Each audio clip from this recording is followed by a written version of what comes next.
And Ravi Kiran has toured the United States, and he has been appreciated for his adherence to tradition and his commitment to the core values of the Carnatic idiom. Ravi Kiran resides in Chennai, Tamil Nadu.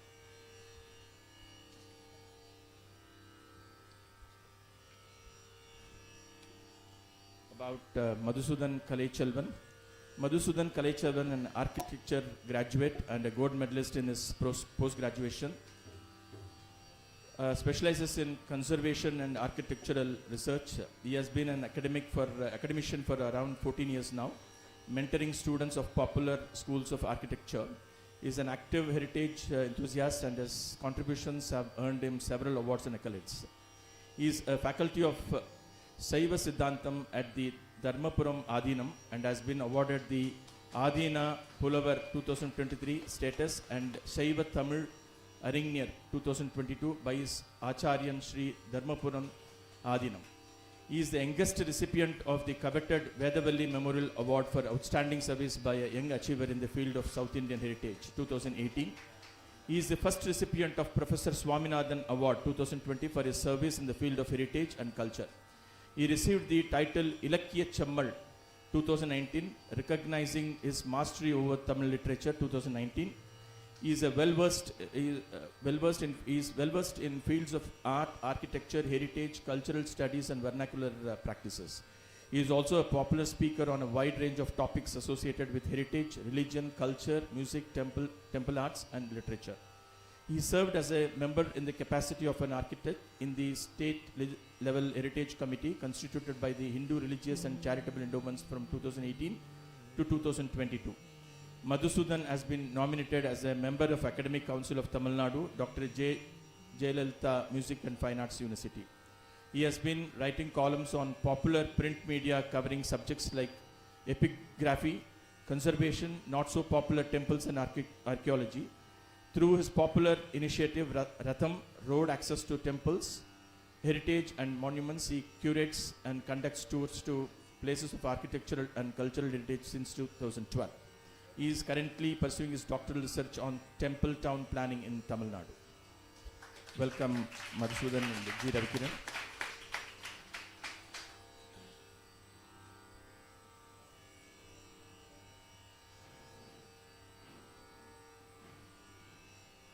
And we have violinist Madan Mohan on the stage. Born and brought up in Neyveli, Madan Mohan has been learning violin since the age of 9. His initial training was under Sri Pannapattu S. Venkatesan and later joined Vidwan Sri T.V. Ramani. Since 2011, he has moved to Chennai to pursue music as a full-time profession and is now under the guidance of Vani Kala Sudhakara Vidwan Sri R.K. Sriram Kumar for the past 10 years. He has performed in all the prominent venues all over India and across the globe and regularly accompanies many top-ranking artists in the field. He has also been awarded the Best Violinist Award by Music Academy for their Spirit of Youth in 2019, Best Violinist by Vani Mahal in 2023, and Best Violinist by Sunada Lahari in 2014. Welcome, Mr. Madhav Mohan. Mridangam, we have Sri Mannarkoil Balaji. Mannarkoil Balaji is a disciple of Tanjore Ramdas and Ramanathapuram M.N. Kandaswamy. He has been playing concerts for the last 4 decades. He is a A-grade artist and has been widely awarded by various sabhas in Chennai. Recently, he released a book on Layam, which is very helpful for vocalists and instrumentalists to learn the nuances of South Indian rhythm. Over to the concert. And we have arranged dinner, and then we request all of you to have dinner. And stay back till the end of the concert. Being Independence Day, we will conclude the concert with a national anthem. Thank you very much. Over to the concert. This can go up to 8:45. Thank you.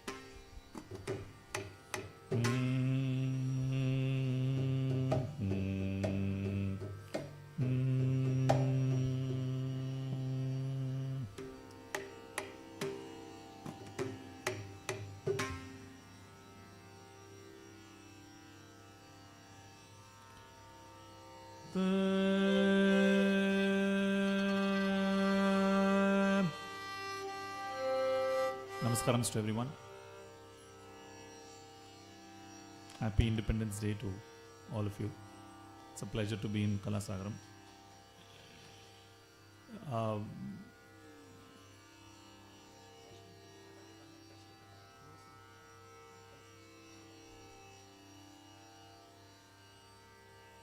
this is going to be an interactive presentation with a little bit of singing, a little bit of talking. So hope you enjoy it. It's also particularly a matter of great, must be mentioned actually, that that this program is happening here in August, because from this year, from month of April or so, it is Muddusvami Dikshitar's 250th birth year, and we consider it a great fortune to be here as part of the 250th year celebrations of the great legend.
स्यंवर प्रदं श्रीवारण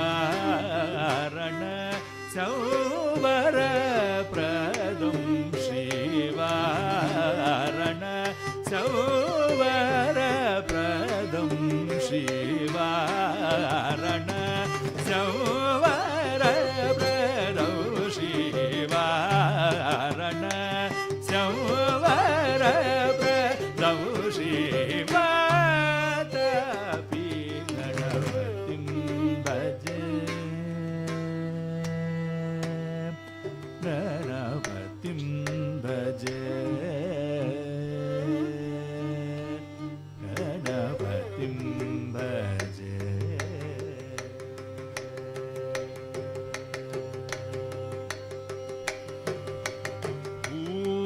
भूतादि संसेवित चरणं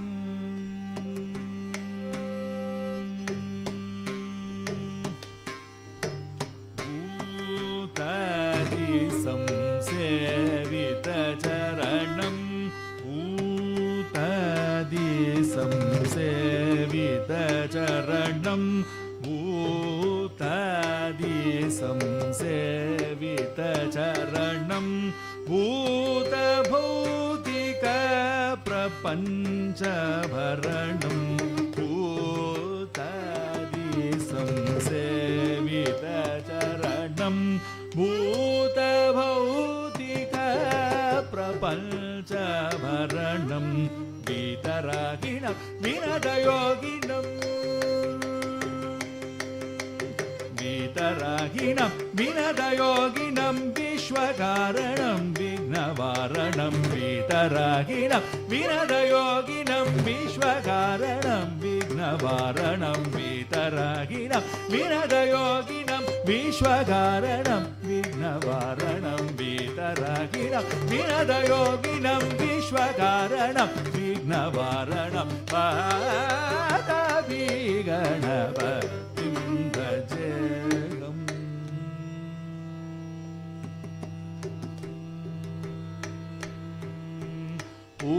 पुराकुम्भ सम्भव मुनिवर प्रपूजितं त्रिकोणमध्यगतं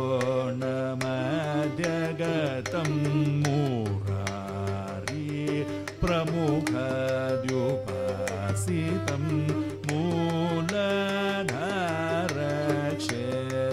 मूलधारक्षेत्रस्थितं परादिचत्वारि वागात्मकं प्रणवस्वरूपं वक्रतुण्डं निरतरं निटिलचन्द्रखण्डं निजवामकरविधृते क्षुदण्डं कराम्बुजपाशबीजापूरम् कराम्बुजपाशबीजापूरं कलुषविधूरं भूताकारं कराम्बुजपाशबीजापूरं कलुषविधूरं भूताकारं हरदि गुरुगुहदोषितबिम्बं हंसध्वनिभूषितरम्भं कराम्बुजपाशबीजापूरं कलुषविधूरं भूताकारं हरदि गुरुगुहदोषितबिम्बं हंसध्वनिभूषितरम्भं पादाभि गणपतिं भजेऽहं वारण संवर प्रदं श्रीपादाभि गणपतिं भजेऽहं गणपतिं भजे गणपतिं भजे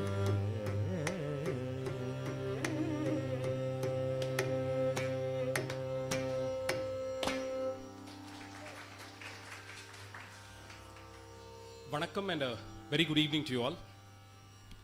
Very happy to be here at this venue, celebrating the 250th birth year of one of the greatest composers of music.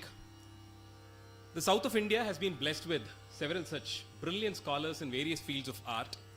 And Sri Muddusvami Dikshitar is probably the pioneer when it comes to composing a Carnatic music kriti.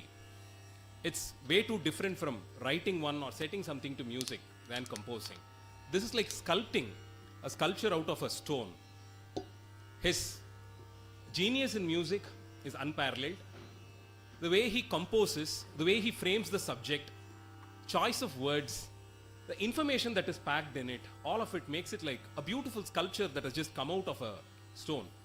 And probably that is what makes Dikshitar's compositions to be more celebrated than just being sung and appreciated. And so very happy to be presenting Dikshitar Kshetra Darshanam, an attempt to document these jewels of Dikshitar at the very places where they have been composed.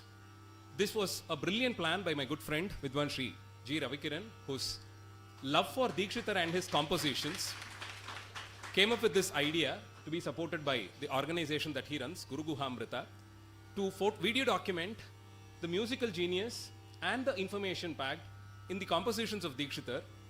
And the videography has got to be done probably at the same temple, the corridors which were walked by Dikshitar himself. Probably some of the mandapams where we have managed to shoot were used by the Mohan himself when he was sitting there and composing. We don't know, but yeah, those shrines are majorly untouched after his times.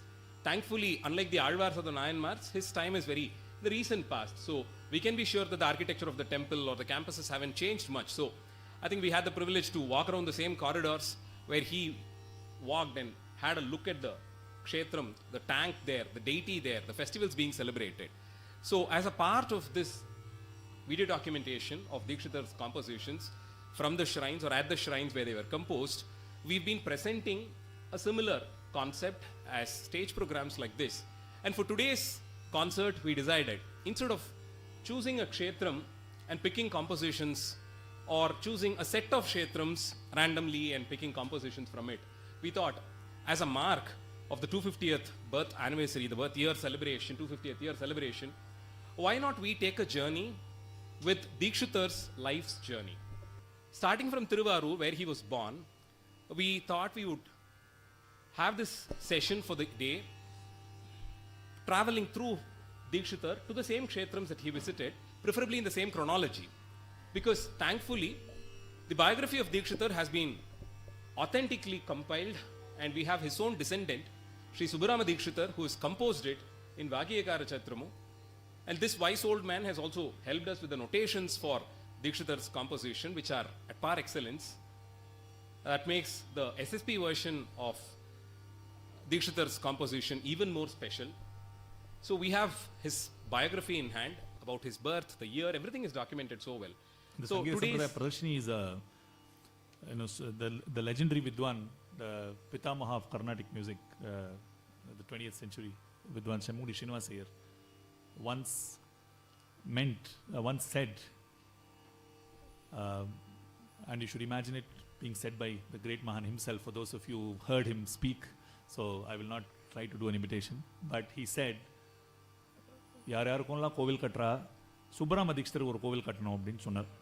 So the translator to know so many, they're building temples for everyone. This was a time in the 80s and 90s. I will not go into the details, but there were temples being built for a lot of people. And he said there are temples being built for so many people, but there should have been a temple built for Subbarama Dikshitar.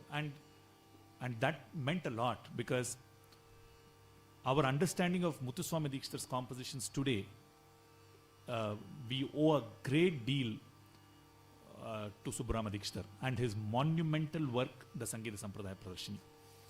Without that, we as a community of students and musicians and listeners, we would not have been able to access not only the compositions of Muddusvami Dikshitar, but also the sound of music over the past 200 years that it contained. So, we should all be grateful to Subbarama Dikshitar and a gentleman called Chinnaswamy Mudaliyar, who enabled the writing of the Sangeeta Sampradaya Pradarshini by Subbarama Dikshitar, and of course a lot of other patrons. So this publication, which was brought out in 1904, is not just one book, it is a collection of books. like you mentioned, the Vagyakara Charitram, that is just one part of it. There is a part of it which talks about how to teach music. There is a part of it which talks about how to play music, how to play gamakas on the veena. There's a section of the book which talks about Raga Sampradayam. Then one section of it is a section called Vagyakara Charitramu. This book was written in Telugu, which was published in Telugu in 1904, like many other great treatises of music around that time.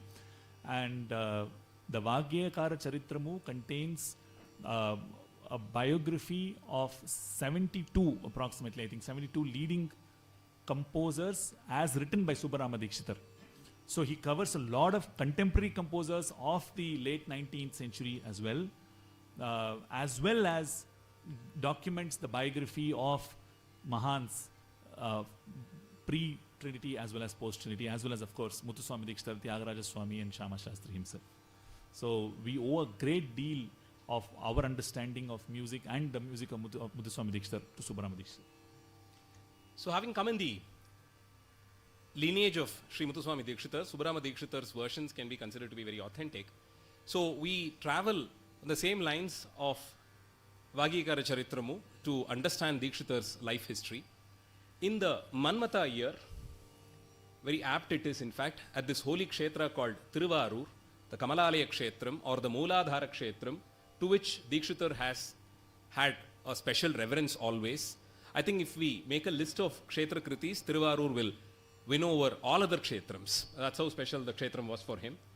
He was born in the Manmatha year, in the star of Kartikai, in the month of Palguni, which is a very, very special occasion at Tiruvarur.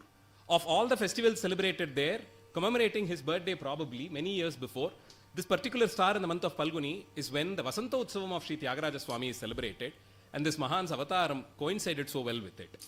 And having born in the year of Manmatha, the Kshetra is very closely associated with the birth of Manmatha because it was there that Mahavishnu and Mahalakshmi did a penance to beget Manmatha as their son. So in the Manmatha year, in the star of Kritikai, Palguni month, Dikshitar was born to Ramaswamy Dikshitar and Subhamma, who were themselves scholars. Sri Ramaswamy Dikshitar was a great scholar of Sanskrit, Sri Vidya Tantram, and many schools that way. So, born in this lineage, it's no wonder that Sri Mudduswami Dikshitar got trained at a very early age. But as we say, for these great lives, God has always had a very strong plans for them. And destiny transferred Sri Mudduswami Dikshitar immediately after his marriage to Chennai, to this place called Manali, which is a part of what we today call as North Chennai. That used to be the place which was populated by very influential and rich people once upon a time. Some of those mansions built around the 19th century are still there, some in ruins of course, but to this very posh area, if I can say, back in the 19th century, Sri Mudduswami Dikshitar shifted, and that was probably the second milestone in his life, the first one being his own birth. And so from there, his musical journey kind of starts. His father was a great musician, like you said. Sri Ramaswamy Dikshitar Ramaswamy himself. Dikshitar. And one can only imagine the conversations that would have happened at their house. Because Ramaswamy Dikshitar was a double PhD of sorts, Inniki Bhashalo Solnonna. And Mudduswami Dikshitar was a gifted musician himself. And the bar was set very high by Ramaswamy, by the father. Trust me. Because if you analyze his compositions today, there are Raga Malikas. His contribution to Carnatic music is a separate chapter in itself. The composition that I just sang, that we began this concert with presentation with Vatapi Ganapatim Bhajeham, is in the Raga Hamsadhvani, which is a creation, a discovery of Ramaswamy Dikshitar. So Ramaswamy Dikshitar was an accomplished scholar himself.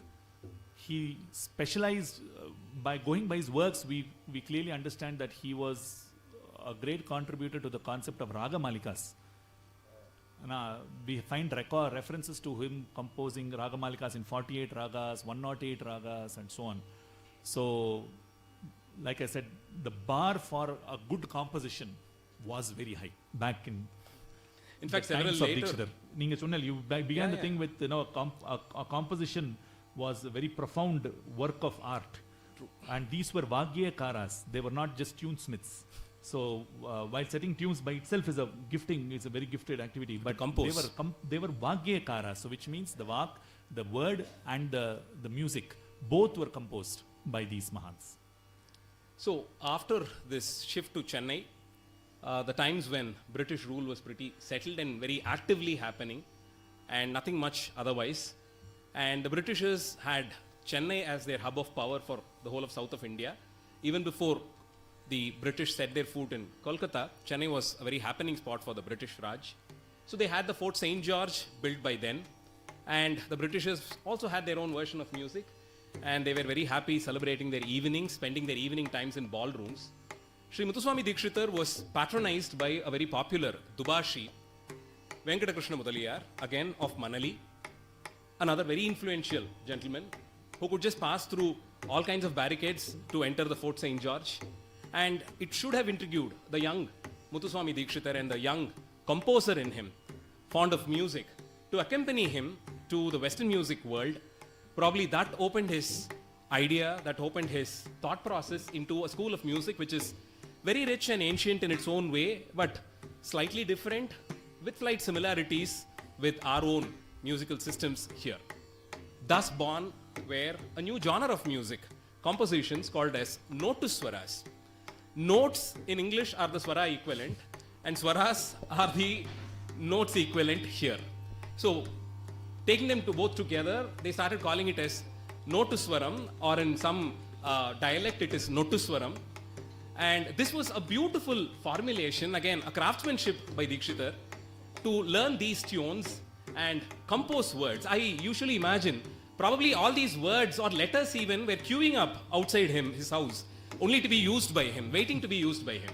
If not for God save our gracious king to be translated into a stuti for Devi, with the words falling so perfectly in place, just to fit a frame. It's like the frame was available already. He had a painting done to fit it. The canvas was newly done, but it just fit in place. So the Notuswara Sahityas are a very beautiful genre of music. In fact, that's very easy to begin your musical curriculum with. They teach young kids with it, and they enjoy it as much as the kindergarten kids enjoy their rhymes. But the content again there is not just taken for granted. There again Dikshitar uses his craftsmanship, he uses his Ragamudra, the Swaraksharas are used, he uses his own tantric procedures, traditions, iconography of deities, all of it packed within 2 or 3 stanzas in fact. So I think it would be ideal to start our musical presentation with Notuswaras. Shamale sarvadhare janani sarvadhare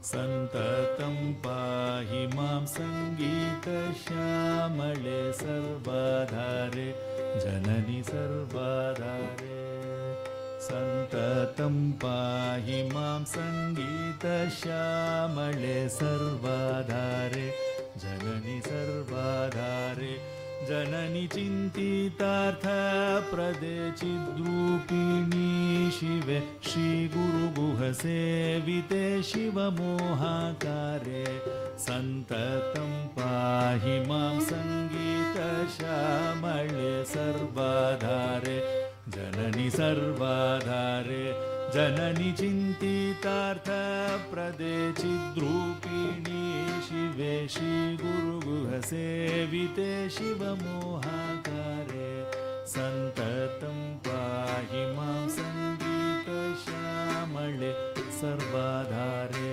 Janani sarvadhare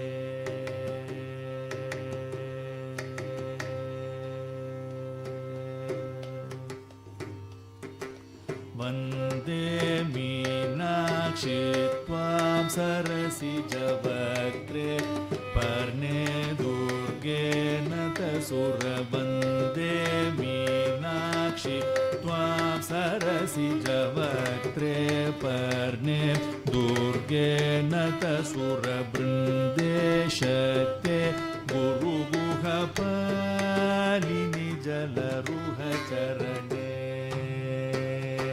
Vande Meenakshi Tvam Sarasijavaktre Parne Durge Nadasura Brinde Shakte Guru Guha Palini Jalaruha Charane Sundara Pandyanande Maye Suri Janadhare Sundara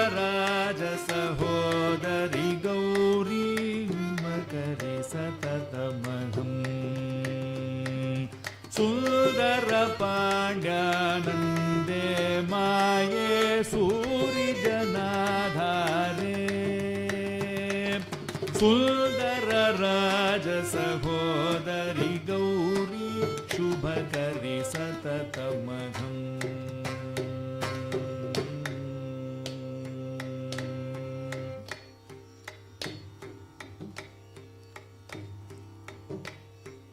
हे माये मा बाधितुं काहि त्वं याहि याहि हे माये मा बाधितुं काहि त्वं याहि याहि कामाक्षि काञ्चीपुरनायिके रक्षितुं येहि येहि कामाक्षि काञ्चीपुरनायिके रक्षितुं येहि येहि कामकोटीश्वरि कामितार्थप्रदे काम्रनाथेश्वरि पाहि पाहि कामसञ्जीविनि सेवित श्री गुरो कौलिनि मे मुदं देहि देहि हे माये मां बाधितुं काहि त्वं याहि याहि कामाक्षि काञ्चीपुरनायिके रक्षितुं येहि येहि कामकोटीश्वरि कामितार्थप्रदे काम्रनाथेश्वरि पाहि पाहि कामसञ्जीविनि सेवित श्री गुरो कौलिनि मे मुदं देहि देहि कौलिनि मे मुदं देहि देहि कौलिनि मे मुदं देहि देहि Imagine how blessed the walls of Fort St. George would have been to probably have heard some of these as live performance by Dikshitar. So it was probably during the same time that violin, as a very popular instrument today, which is inseparable from Carnatic music stage, should have been modified and brought into Carnatic music school. We had, of course, his brother, who was a very popular violinist, who probably engineered and crafted the violin. Muddusvami Dikshitar, who introduced, learnt, mastered, and then made minor changes in the engineering of violin as an instrument to be introduced and bring in. Yeah, yes. He learnt and he has brought it in. That way, we are again thankful to the family of musicians for all that we are enjoying today as compositions, as instruments, and more. They were a very progressive family on the Kalthaka. True. This is the attitude of a true artist, to appreciate and accept and bring in whatever looked very beautiful for him. It's a work of art. It's art. Yeah. If it brings joy, let's just imbibe it. He learnt it and made these wonderful gems. We have close to 2.5-3 dozens of these Notusvarams quite active today, which are in their own way a delectable treat to Rasikas. Now we have the next milestone event in life, when the visit of his Acharya, Sri Chidambaranatha Yogi, happens. There are a few references which talks about Chidambaranatha Yogi being associated with Sri Ramaswami Dikshitar, father of Sri Muddusvami Dikshitar also. In fact, initiating his father into Sri Vidya school of philosophy, and how he reappears when Dikshitar was married and he was already composing songs. He reappears, visits Dikshitar at Manali, and suggests that he gets initiated into Sri Vidya also. So the Purnabhishekam, the Mantra Diksha, and all the rituals as they are to be are performed, and Dikshitar is officially initiated, and he is named as Chitanandanatha. Any initiation for that matter will have a name change, because this body gets this name. I mean, our parents name us. That's the starting stage. But when you're initiated, it's a rebirth. So then the new naming procedure is a part of it. A new name happens after that. So he was named as Chitanandanatha, the Anandanatha Sampradaya as it is called. So each school of Sri Vidya will have a chosen suffix for their name, for the Diksha Namam. And here it was the Anandanatha Sampradaya, and hence Dikshitar was named as Chitanandanatha. And that becomes a popular phrase used in many of his compositions much later. And after initiation, Dikshitar starts his journey with his guru and accompanies him all the way up to Varanasi. Kashi is probably the holiest of all shrines that we have in Bharatadesha.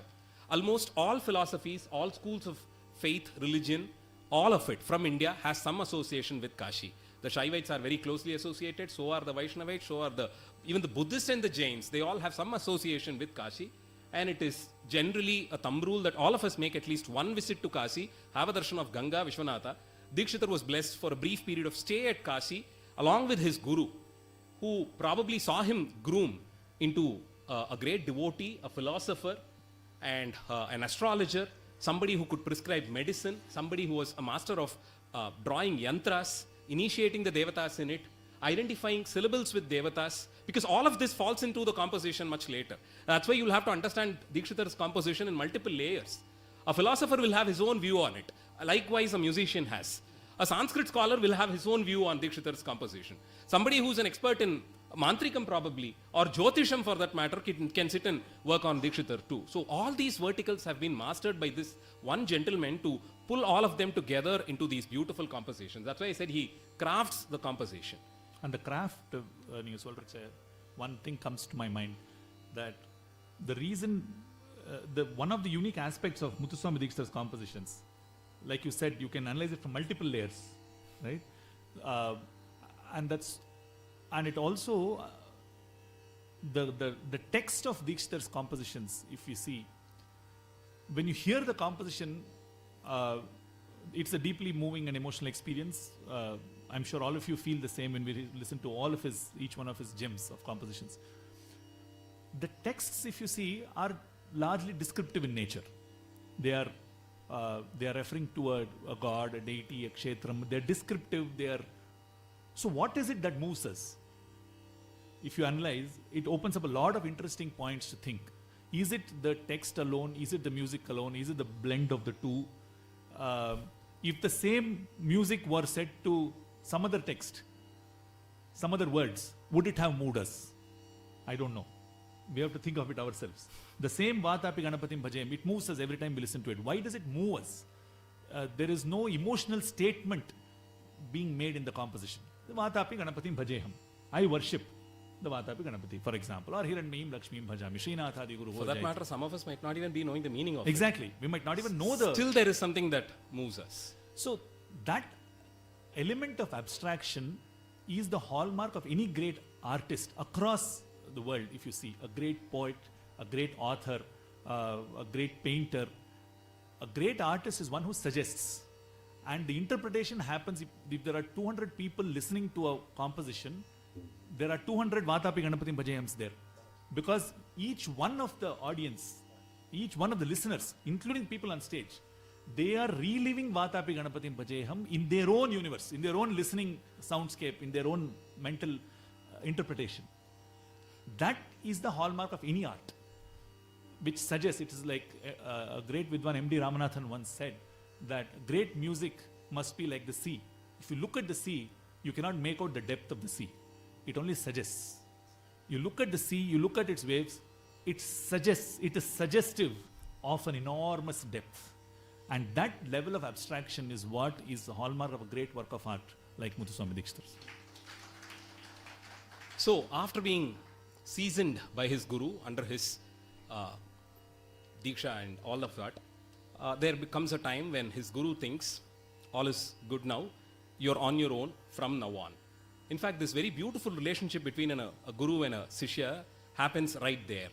When the guru feels it's enough now and it's his own moving forward. In fact, they are those very great Atmas who consider themselves to be a burden on them.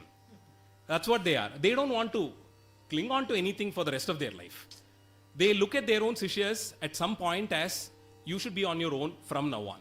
Yeah, take this. This has got to progress, which cannot happen if they are going to keep them under their control always. So such a muhurtam occurs in Dikshitar's life, and Chidambaranatha Yogi suggests that he goes back to his family and continues with his musical journey. Being blessed by his guru and having stayed there for quite a while at Kashi, he comes back to Manali and attends to his family, and he sets on his pilgrimage. As G Ravi Kiran always calls Dikshitar as this eternal pilgrim. It seems like life has been traveling along with him. We travel with life, but life has seemed to be following him wherever he went. Because each of his destination had something dramatic waiting for him. Be it his birthplace at Tiruvarur, or his shift to Chennai or to Kashi and then back. And now one fine day, he sees himself at this very important kshetra for Subramanya, very near Chennai, called as Tiruttanigai, one of the 6 Padai Veedu, the Aru Padai Veedu of Subramanya, a very important shrine where Subramanya is enshrined as Shengalvaraya. Shengalvarai is this mountain in which you have these blue lily flowers that blooms. So that's the Sthala Vriksham and the Sthala Pushpam for Tiruttani temple. Muddusvami Dikshitar probably had a call to visit this particular kshetram, and as Sri Subrahma Dikshitar documents, it's said that Subramanya or Shengalvaraya, in the form of a guru, appears in front of Dikshitar and blesses him with Kalkand Prasadam, rock sugar, candy. And that was the moment that all the music in Dikshitar was waiting to be unleashed. And then was born this immortal, grand composition, which is too grand to be called as the first attempt in composition for Dikshitar. Shrinathadi Guru Jayati Jayati Shri Nathadi Guru Jayati Jayati Shri Chidanandanatho Hamiti Santatam Mridini Bhajashi Nathadi Guru Jayati Jayati Shri Chidanandanatho Hamiti Santatam Mridini Bhajashi Nathadi Guru Jayati.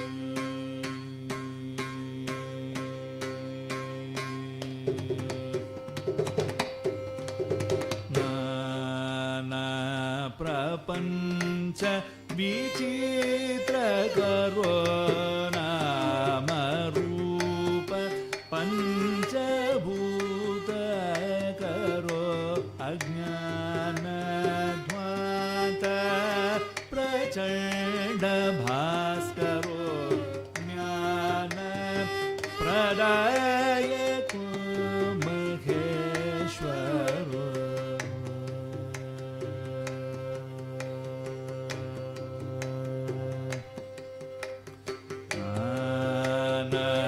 Prapancha Vichitra Karo Namarupa Panchabhuta Karo Ajnana Dhvata Prachanda Bhaskaro Jnana Pradayako Maheshwaro Dinavano Dukta Divyataro Divyogari Sagala Dehadaro Dinavano Dukta Divyataro Divyogari Sagala Dehadaro Manasana Dagara Chadurataro Madhuruvaro Mangalam Taro Tushi Nathadi Guru Jayati Jayati Dinavano Dukta Divyataro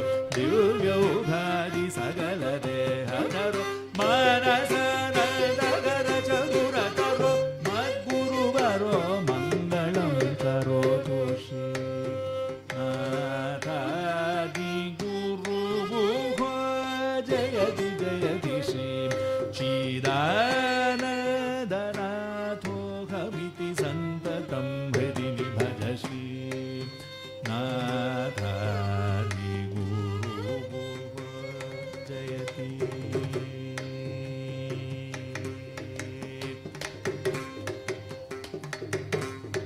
Maya Maya Vishwadhishtano Matmakakadi Matarushtano Maya Maya Vishwadhishtano Matmakakadi Matarushtano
ब्रह्मरूपो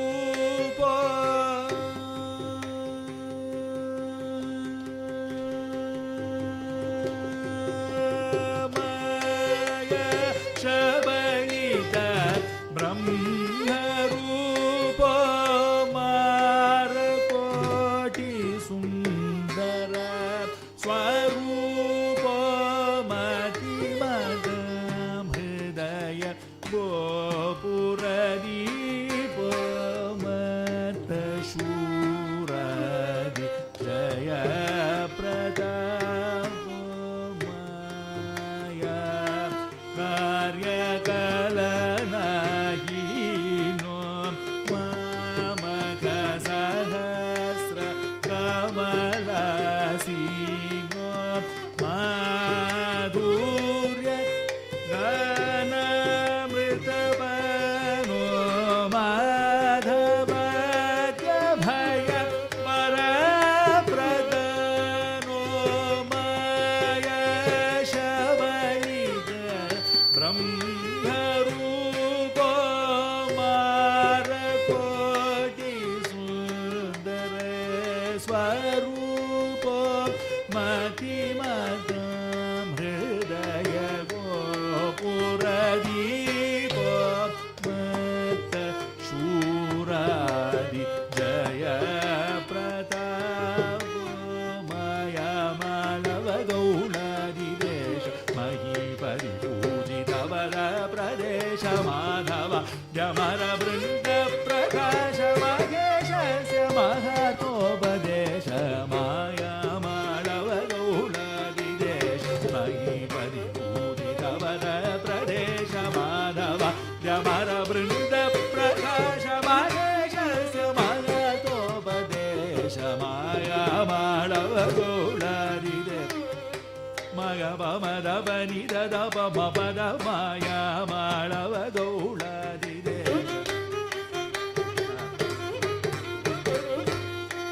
मगरि मगरि ददप मगरि नि ददप मगरि रि ग माया मानवगौलादि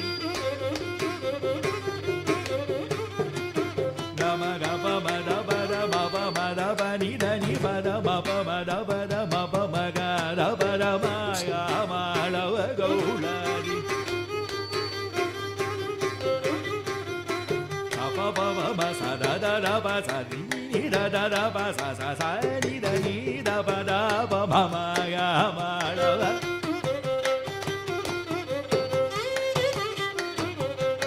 नम पद नि the नि द द नि द नि द द नि नि द प द नि नि द द प म प द द प माया मा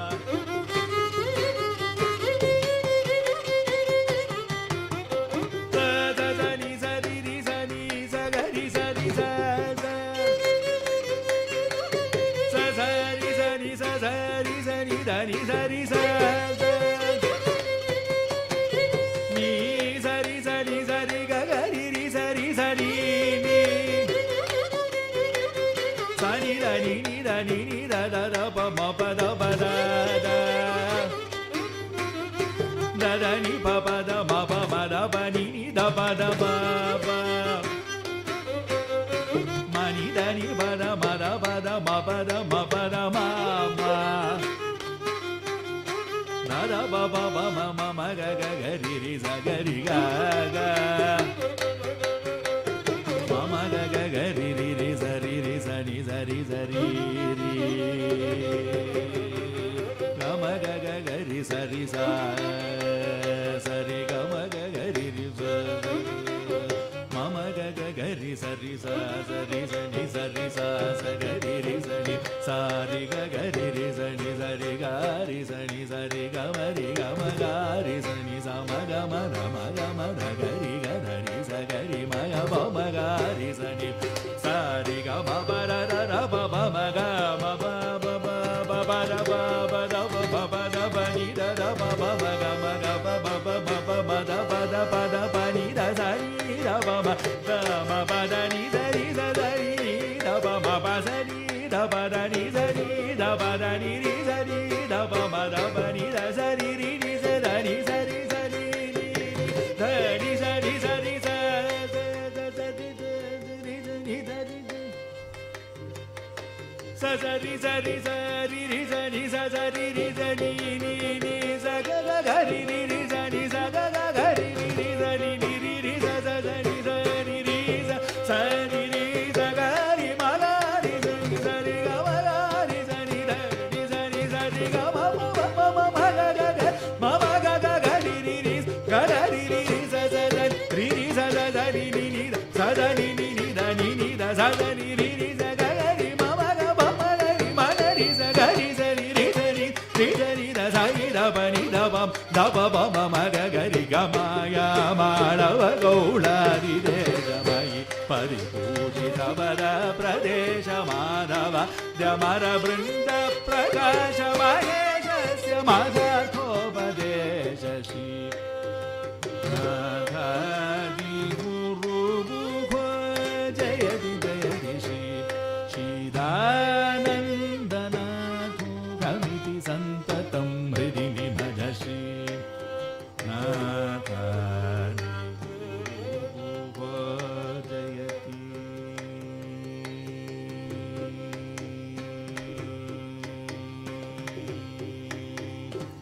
Hard to believe that this was probably the first composition that this genius composed. This composition, as we just discussed, can be evaluated under any vertical, and each of them will have something special to talk about it. This composition can be rightfully called as the biodata of Dikshitar. You know, we all compose our resume, 80% all the truth and 20% here and there. But this is how a Srividya Diksha works, and once you are initiated into the Srividya school, when two Srividya practitioners meet each other, their way of greeting each other is to ask them to what is the Guru Mandalam that they belong to. Each of the school is different. You have the Agastya and the Lopamudra school, you have the Bhairava school, you have several such schools, you have schools from Dakshinamurti and more. So each of them will have a group of rishis, each of them will have a specific mantram, each of them will have a specific dhyanam, each of them will have a special group of deities who serve Devi, each of them will have their own form of Devi who is understood by a specific syllable, and this will have a Guru Parampara. That's the first and the foremost thing any Sishya of the Srividya school will pray to at the beginning of the day and when the day comes to an end. So I think Dikshitar starts the composition praying to all his acharyas, this very sacred, celebrated lineage of teachers, gurus, that starts from Guru Guha, in which a part of it becomes Shrinath or Mahavishnu. And this lineage, as it comes, to which I belong, Chitanandanathoham, Chitanandanatha, Ham, me, Aham, I belong to this lineage. And he prays to all his preceptors, all his acharyas. And his salutations is always to Subramanya as Guru Guha. Guha is one very popular name of Subramanya because he resides in a guhai or a cave. This is not a cave that you go in search of in a mountainous terrain. It's this cave within us, which is very deep, very dark, that we don't venture into it at all. Very safely we stay outside. The moment we start looking inside, it is quite terrific because it is just filled with truth, which we are very not so comfortable to face. And if at all we reach a level in life where we can walk inside it, take a journey inside it to check out on the depth and what lies at the other end of the tunnel, that can happen only with a torchbearer to walk us inside. And that is the role of a guru. And Subramanya is the final component, concept that you will see after this journey inside, because he is Satyaswarupa. He is Jnana Tattva. Dikshitar had this fond reverence to Tiruvarur, and at Tiruvarur, he was so much for this very unique form of Shiva as Tyagaraja Swami. In fact, that influenced Sadguru Shri Tyagaraja's father to name him after that particular Murti of Tiruvarur, in fact. So Tyagaraja Swami is a very, very mystic iconography of Shiva. Shiva, Parvati and Subramanya, all the three share the same pedestal. And you have Shiva seated to the right and Devi to his left. And sandwiched in between the father and mother is this little kid, Skanda, as a toddler in fact. It's more like a family portrait of Swami along with his Devi and Skanda. And there Shiva represents Surya Tattva and Devi represents Soma Tattva, and Skanda in the center is Agni Tattva. He encompasses both Shivashakti Aikya Swarupam, and Shivashakti Aikyam will lead you into Jnana and nothing else. So Subramanya is an embodiment of Jnana. Suddha Jnanam, which helps you walk towards Shiva. And Dikshitar's choice for a celebrated name for his guru was Subramania's name as such, as Guha, who is also his guru. Guru Guha, as it is phrased from then on. And that becomes the mudrai for Dikshitar until, all his compositions just carries the Guru Guha mudrai.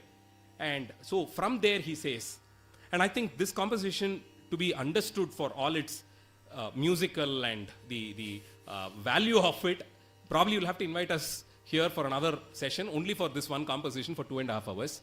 But nevertheless, let me just touch upon this biography, the biome of Dikshitar there, because he says in the Charanam, he introduces himself to belong to the Kadimata Anushtana.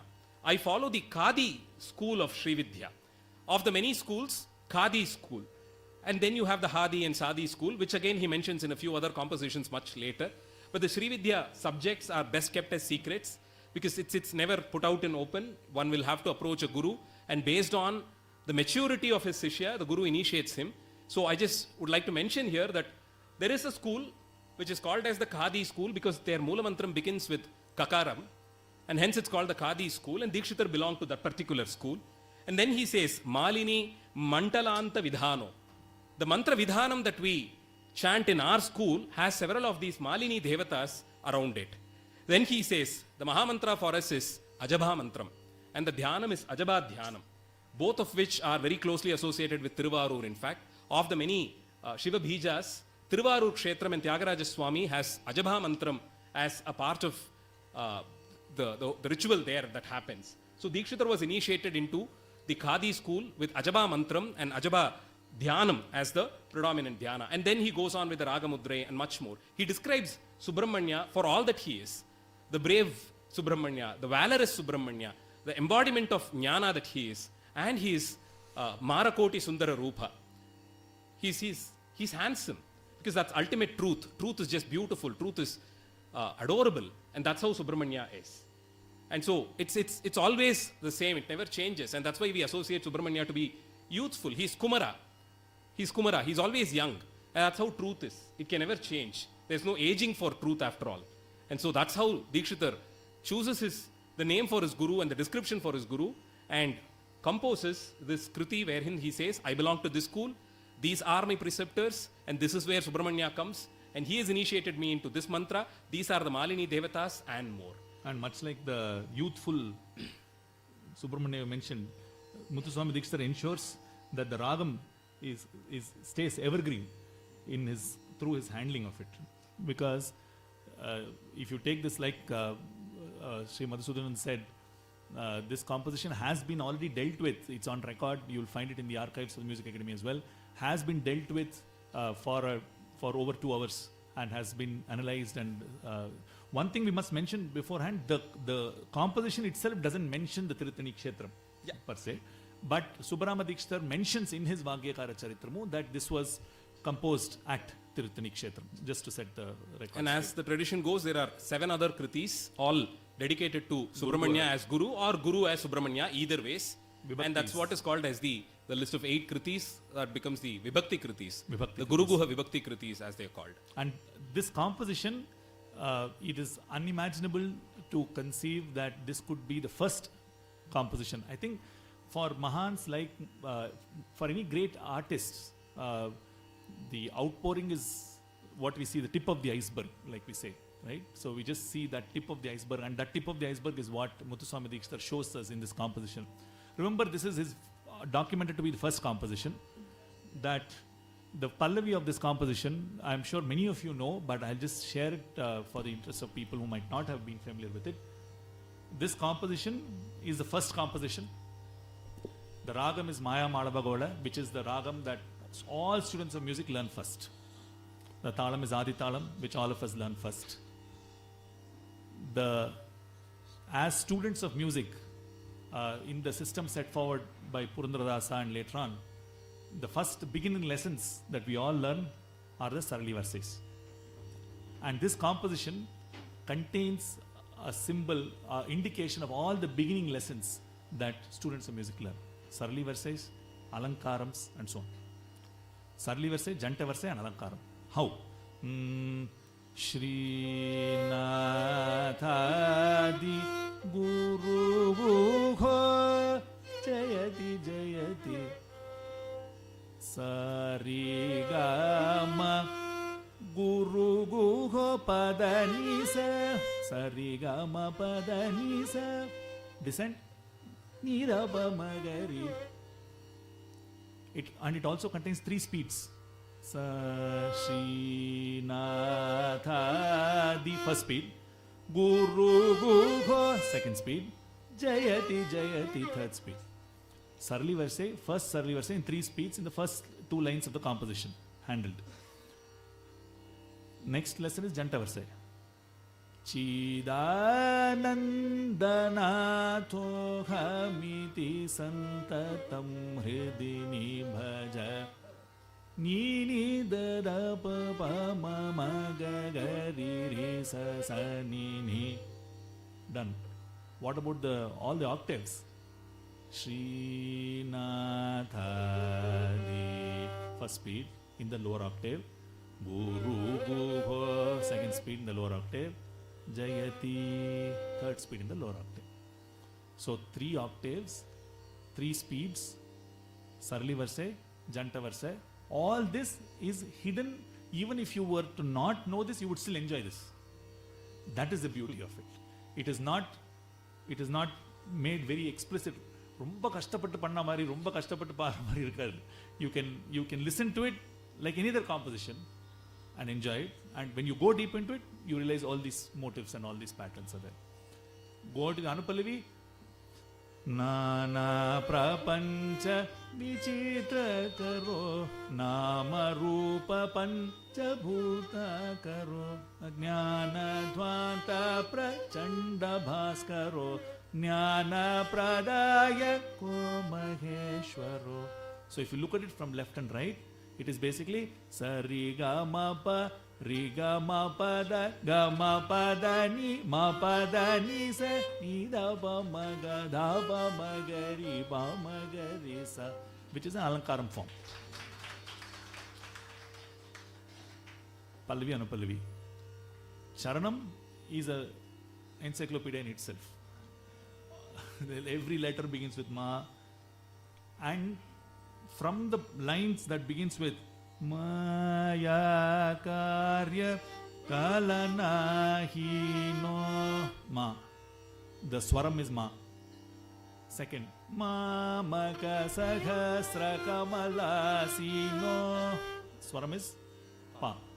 Madhurya Ganamrita Pano Da, and starting with da, ending da, starting with ma, ending with pa, starting with pa, ending with pa, starting with da, ending with da.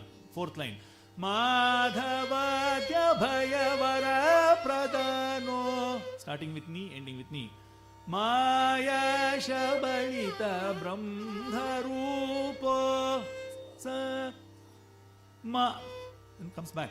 Marakoti Sundara Swarupo Mati Madam Hridaya Gopuradipo. Till the Gopuradipam, till that word Gopuradipam, every line begins with a new swara, and musically, if you look at the notation, it is a palindrome. So if you look at it from left to right and right to left, the notation is exactly the same. Which is why, for all of us students of music and musicians, we need to be very cautious before adding our own value to this composition. அவ்வளோ வேல்யூடேஷன் பண்ண தேவையில்லை. அவர் ஏற்கனவே பண்ணி போயிட்டார். இதில் நான் சங்கதி பாடி இதில் நான் வந்து இன்னொரு ஸ்வரத்தை கொண்டு வந்து தேவையில்லை. பிகாஸ் அவர் பண்ணிட்டு போயிட்டார். No, because we have to, if you add any sangatis to this, it has to be within the structure. So without destroying the structure, if we are able to conceive of sangatis, obviously it is there a possibility natural for that? process. அது சொல்ல முடியாது. யாராவது பண்றேன்னு சொன்னா பண்ணுவோம். But I don't think it's, these are complete works of art. Yeah.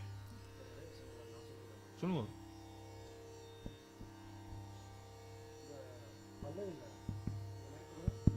பல்லவியில் second line பாடுங்க. அப்படிதான் இருந்திருக்கு அந்த மைக்கு. அது லெஃப்ட்டுக்கு இல்லை, இட் இஸ் லெஃப்ட். ஸோ பல்லவியில் செகண்ட் லைன் பாடுங்களேன். சிதானந்த चिदानन्दनाथोऽहमिति सन्ततं हृदि निभज. தோகமிதி சந்ததம் ஹிருதினி பஜ அப்படிங்கிற வார்த்தை 3 கண்டம் இருக்குது அதில். இதுலேருந்து தான் எங்கள் லயம் ஆரம்பிக்கிறது. அதையும் அவர் கொடுத்துருக்கார். இந்த லயம்ங்கிறது எங்கேருந்து ஆரம்பிக்கிறதுனா 3 5 நாங்கள் எல்லாருக்கும் பசங்களுக்கு லயம் சொல்லி கொடுக்கும்போது தத்தியும் கீழ்நத்தம் தத்தியும் கீழ்நத்தம் தத்தியும் கீழ்நத்தம் தா சொல்லுவோன்னு அதுக்கும் க்ளூ கொடுத்துருக்காரு அவர். அதில் நாட் ஓன்லி திஸ், அதை சொல்கிறதுக்கு தான். அதுலேயே நம்ம 5 6 7 8 9ன்னு போகலாம்.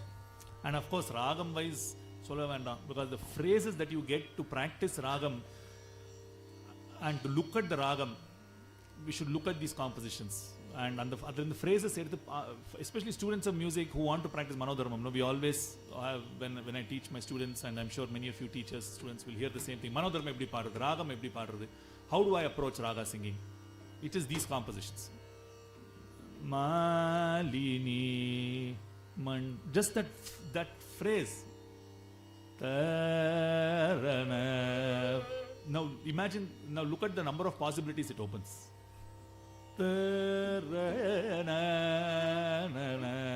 Then you can add, subtract, and make it big, make it small, and that is your basis of manodharmam. So, and the concept of Ragamudra is again very special to Dikshitar's composition. In this particular Kriti where Maya Malava Gauda is the Ragam, I'm not sure whether the person who named it as Maya Malava Gauda waited for Dikshitar to use it in the best way possible. He just goes on to declare Subramanya as the one who is worshipped by the kings of Maya Desam, Malava Desam and Gauda Desam. Beautifully for him, there had been kingdoms in all the 3 names, and they are one next to another. Maya Desam is today's part of Uttaranchal and Uttar Pradesh, and then you have the Malava Desam, which is today's Bihar, Patna, that region, and Gauda Desam is part of today's West Bengal and other eastern states of India. So the entire Gangetic plain prays to you. Very simple. And interestingly again, it was at the Gangetic plains that Subramanya came down first to this Bhuloka. Having born as just 6 goblets of fire at Kailasa, Agni and Vayu brought them and left them in the waters of Ganga, the sacred waters of Ganga, and hence Subramanya is also called as Kankeya, the one who was born from Ganga. So the entire Gangetic plains prays to you, and the kings there, Maya Malava Desadi, all the rajas there, they all come to you.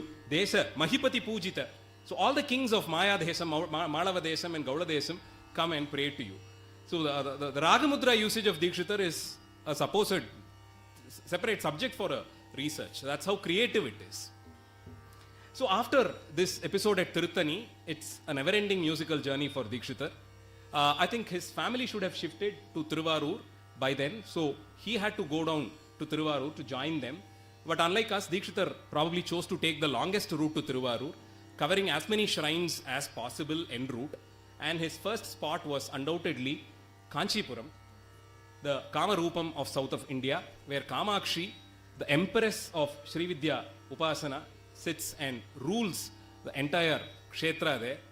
A very ancient and a kshetra which has been visited by noble minds and greatest philosophers. They've all come there, and that has always been a Katikasthanam, as it is called, Kanchi Katikasthanam, a university which had departments, which had exchange programs with equally ancient universities like Nalanda and Takshila. They actually had exchange programs. They had faculties from there coming and learning a thing or two here. They had faculty members and students from Kanchipuram universities going all the way up there. That was how flourishing the city of Kanchipuram was. Dikshitar goes to Kanchipuram and stays at the very revered ashramam of Sri Upanishad Brahman, who was an expert in Ramayana, Rama Mantra. His Ishtadevata was Sri Ramachandra Murthy. even Tyagaraja said to have met Upanishad. Yes, they were all contemporaries, and so Tyagaraja's father himself was associated with Upanishad Brahman. So it was obvious choice for Tyagaraja to stay at the matam of Upanishad Brahmendra. He is believed to have commented on close to 10 or 20 Upanishads at a stretch. Some say he has actually authored commentaries on 108 Upanishads, and hence called as Upanishad Brahmendra. So Dikshitar visits him, stays with him, and that is when it is widely believed that he composed the Ramashtapatis. Unfortunately, we don't have them. Set to tune. Yeah, he set to tune the Ramashtapatis composed by, authored by Sri Upanishad Brahmendra.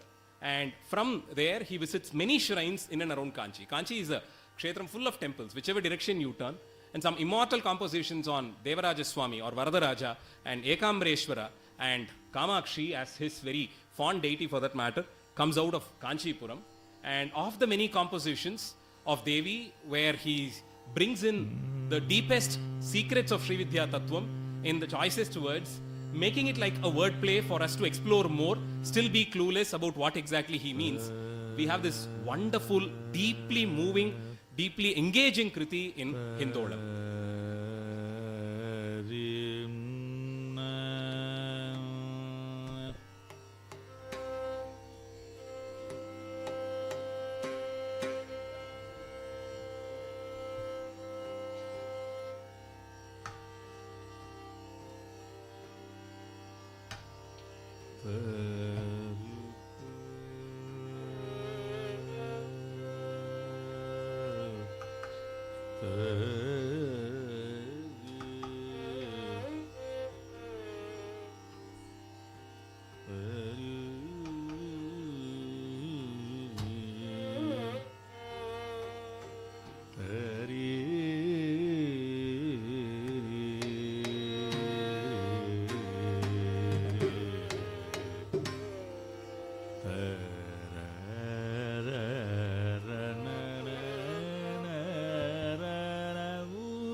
Visualizing this Vainika Gayika to be sitting in close proximity to Devi Kamakshi at the Kamakoti Peetam and singing to her bliss. You know, I'm sure she should have also felt the emotions that way. Who better could have sung about her in the recent past? Picking phrases from Upanishads, Lalita Sahasranama, Purana, and naming her with all the beautiful terms that adorns her to describe her appearance there, the Jnana Tattva she is, and more. So this composition is one of those classic examples for how Dikshitar packs in layers the Srividya Tattva, the less explored, less brought out, very secret and closeted philosophy of Srividya into a composition and makes it easier for us. The best way he has prescribed it is, he's just given us so much that what can be taken by the public. If you have to dwell deep into it, you will have to approach somebody who's well versed in the Srividya school and get to know more. For example, here, in one of the phrases he says, Navanatanta Karane. Navanathas, the 9 acharyas, you reside in their heart, and what they sermon to us, what they bring out to us as jnana is what you speak to us through them. Now, the Navanatha Sampradaya is very, very ancient, unfortunately not even popular today in south of India. You will have to really go back and find out who they are. The Natha Sampradaya, as it is called, has 9 acharyas who are like the founders of this tradition. It includes acharyas like Matsyendranatha, Gorakshanatha, Revanatha, Naganatha, Bhritrahari, and more. So these 9 acharyas, they all find a place in the Srividya lineage, and he mentions that. And then he talks about Devi being attended to by both Rama and Vani on either sides. That's one of Dikshitar's favorite phrase that he uses in many compositions. He describes Devi to be attended by both Saraswati and Lakshmi. And here he goes one step and says, Sharada Rama Nayane. So Sharada, Saraswati and Rama, Mahalakshmi are like your two, they are your the left and the right eye for you. So when Kamakshi blesses us, it just means you're blessed by Lakshmi, you're blessed by Saraswati, and Tripura Sundari, the all encapsulated form that she is. And she is described very closely with all her divine physique to be manifestation of lotus. Neerajhakshi, her eyes are like lotus, her hands are like that. He just calls her as Padme, your lotus yourself. Neerajhakshi in the phrase liye there is a swaraksharam. Ha. Nee. Arambame, first edutha udaneve. So the raga is described, defined there, and he says stick on to this probably. So anda madri. And there are bijaksharas in this kriti also. Generally there is this talk about bijaksharas being coined inside Dikshitar's composition. That's how a well-trained, well-learned Srividya practitioner speaks out in public. Because this cannot be handed over to somebody who is not initiated. It will definitely lead that receiver and the giver into unnecessary complications. So there is only a particular way in which they talk. Or the best is they stay muted.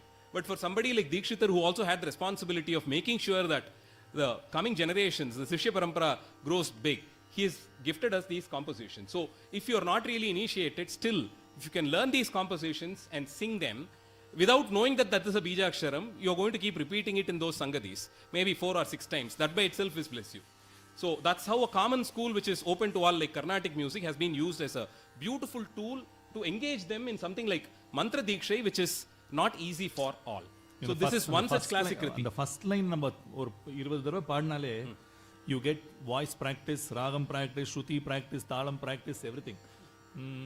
Neerajhakshi kamakshi. So first line goes from nishadam to madhyamam, the mandrasthai madhyamam. Neerajhakshi kure. First line. We say works of Tyagaraja Swami, the first line, if you sing the first line, you get the ragam encapsulated. It's the same with any Mahan Vagyakara. That's why they are called Uttama Vagyakaras, Mahan Vagyakaras. It is a hallmark. It's actually, if you see the ancient texts, there are criteria. நம்ம இன்னைக்கு ISI mark மாதிரி அந்த காலத்தில் the great scholars have given criteria for what should classifies as a, who classifies as Uttama Vagyakara. What kind of composition is considered a great composition. And these works of Mahans, because these rules for a art music composition, நம்ம கர்நாடிக் சங்கீதத்தில் நம்ம என்ன பாடுறோமோ அந்த கீர்த்தனைகள், the rules that apply to a kirtanam are different from the rules that apply to poetry. There are certain constructs which in the poetry world வந்து அது தப்புன்னு சொல்லுவா. புனருக்தி, for example. Punarukti is repetition of a same idea. But in music, in art music, in Vagyakara, in the mari kirtanagalla vandu Punarukti is not considered a dosha, is not considered a fault. That's why you'll have Meenakshi, Memudam Dehi, Meena Lochani, again coming up in the Anupallavi, for example. Right? So even back, so in our science, in our art of Carnatic music, poetry and art music is always been kept separate. The rules that apply to this do not apply to this. The rules apply to this do not apply to this. In art music, in Carnatic music, for example, it is all about nada. It is about the interplay between the syllable, the akshara, and the music, the swara. It's the interplay between this and the spacing that creates music. Neerajhakshi.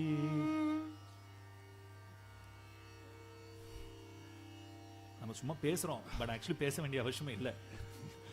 As Tyagaraja Swami himself says, Ilagani Vivarimpalenu Sala Swanubhava Vedyame, he says. Similarly, he says in the case of Dikshitar's works also, you cannot describe it, you have to experience it, but still we are making an attempt at trying to explain. That's just sharing joy. That's it. So Dikshitar's stay at Kanchipuram should have facilitated more pilgrimage in and around the Mahapunya Kshetram.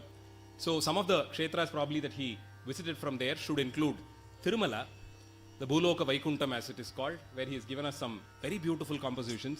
He just describes the form of the deity. We are very sure that the deity was bedecked with all this jewelry from Dikshitar's time at least, because there is a very clear description about the deity just being dressed with so much in silk and gold and ornaments.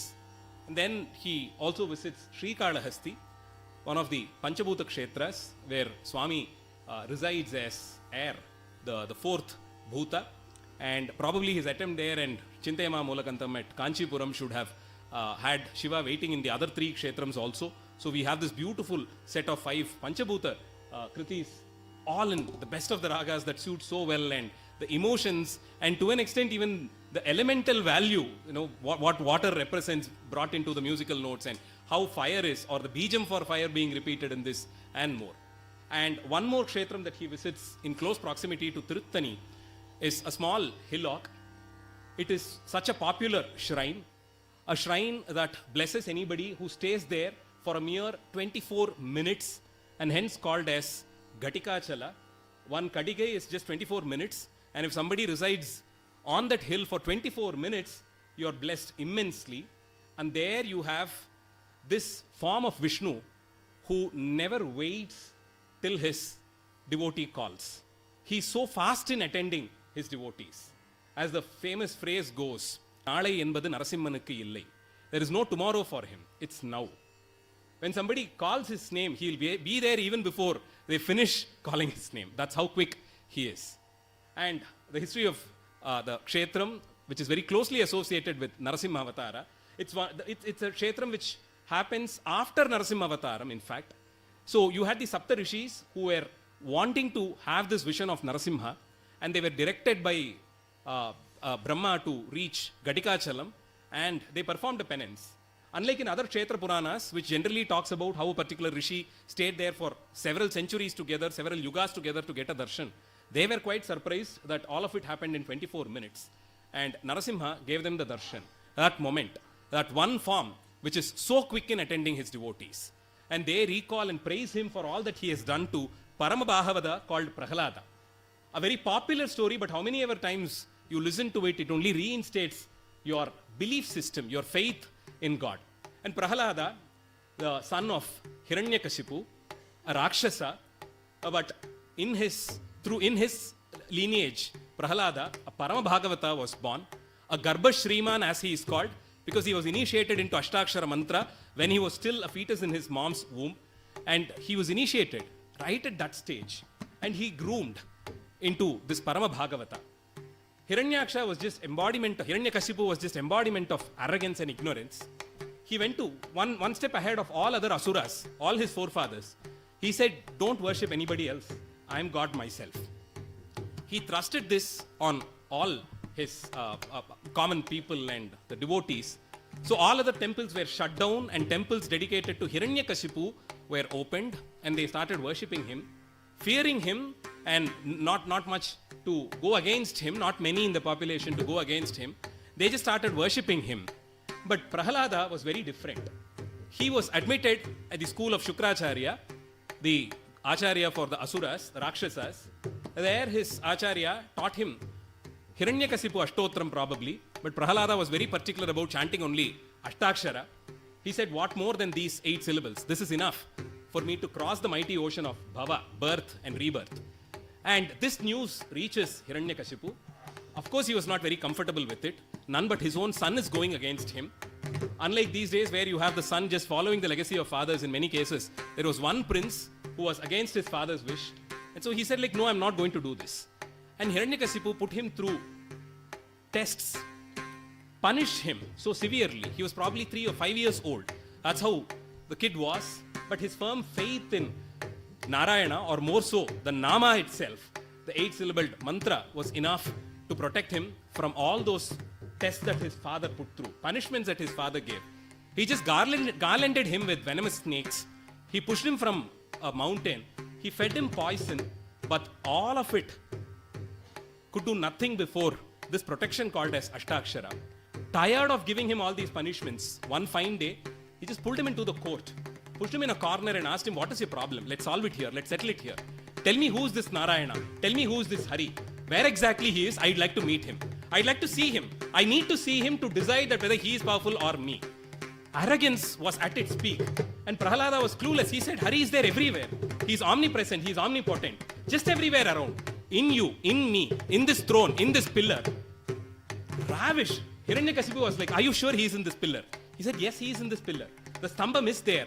If the stambam exists, then it has Narayana in it. There cannot be an animate or an inanimate thing which hasn't got the presence of God in it.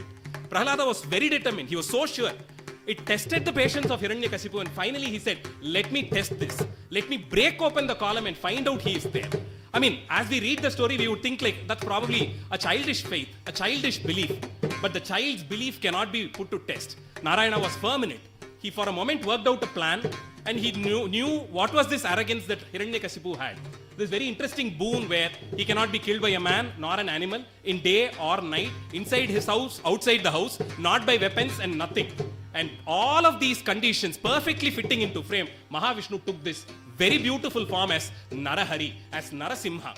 Not a man, not an animal. And the time that he chose was evening time, by around 4:30 to 6 in the evening. It was not day, it was not night. And right at the threshold of the palace, it was not inside his house, outside the house. He appeared from the column to attend to the call of Prahlada, who was probably 3 years or 5 years old. Just in case to make sure that millions of years later, after Prahlada, all of us will believe that for us, Narasimha will come. That moment, you call him. And he appeared in this glorious form of Narahari to slain Hiranyakasipu and protect Prahlada, his faith, his belief, and through him, all of ours. Muragara Nagadhara Sarasijakara Parama Purusha Pavanaja Shubhakara Muragara Nagadhara Sarasijakara Parama Purusha Pavanaja Shubhakara Muragara Nagadhara Sarasijakara Parama Purusha Pavanaja Shubhakara Suruchira Karigiri Varada Vichara Sarasa Guru Guga Hridaya Sagachara Narasimha Muragara Nagadhara Sarasijakara Parama Purusha Pavanaja Shubhakar Suruchira Karigiri Varada Vichara Sarasa Guru Guha Hridaya Sagachar Sariga Pagada Pada Sapada Pagapada Risagari Sadapaga Papada Pas Sapada Papaga Pada Sariga Sarida Pagapada Pasada Padaga Pagari Sarara Simha Sariga Pagada Pada Sapada Pagapada Risagari Sadapaga Papada Pasada Pada Papaga Pada Sariga Sarida Pagapada Pasada Padaga Pagari Sarara Simha Gacha Para Brahma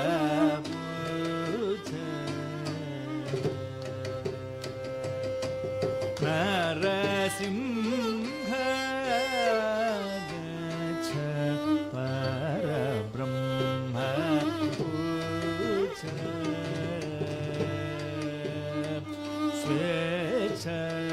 Swacha Narasimha Gacha Para Brahma Ucha Para Brahma Ucha Para Brahma Ucha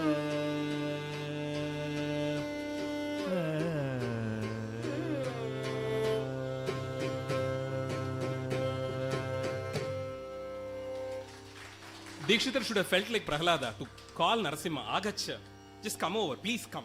Swa Icha, there is nothing that confines your will. You are a free will. Nobody can command you. So all these rhyming words that goes along with the Pallavi, forms a part of the Pallavi, in just one phrase, one word each, describes all those attributes that are special of Narasimha. From Kanchipuram, he should have... the Kirtana, each of these Kirtanams draw you to dwelling more in that Kshetra. But like we always say, the Kshetra Darshanam we say, what is that Kshetra? It is of course the physical Kshetra that we always talk about, Tirthani, Kanchipuram, Shoringar, then we'll go to Tiruvarur, other Kshetras.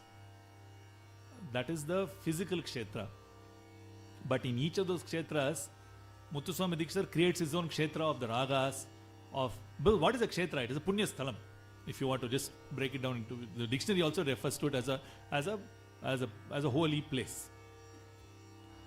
And Dikshitar creates Kshetras within these Kshetras, because each of his works, be it with respect to the Raga or the Talam or the Veda, the lyrical, spiritual, esoteric aspects come together, it creates a separate Kshetra. So in this composition, again, very first line, Mohanam established unambiguously. Narasimha gapada saravaru parabrahma pucha. Again, parabrahma pucha.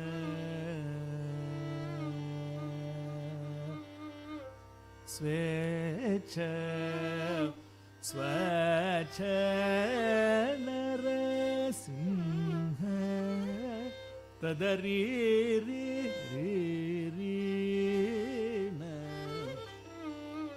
So it opens up doors for us to take from these compositions and sing. The Ragamudra comes in a charanam. Yeah. Dhiratara Ghatika Chaleshwara. Again, a beautiful usage of the Dhatu Swaram. Tadarina Tariri Dhiratara Ghatika Chaleshwara. Very unique phrase. Taririna Tadaririna Taririna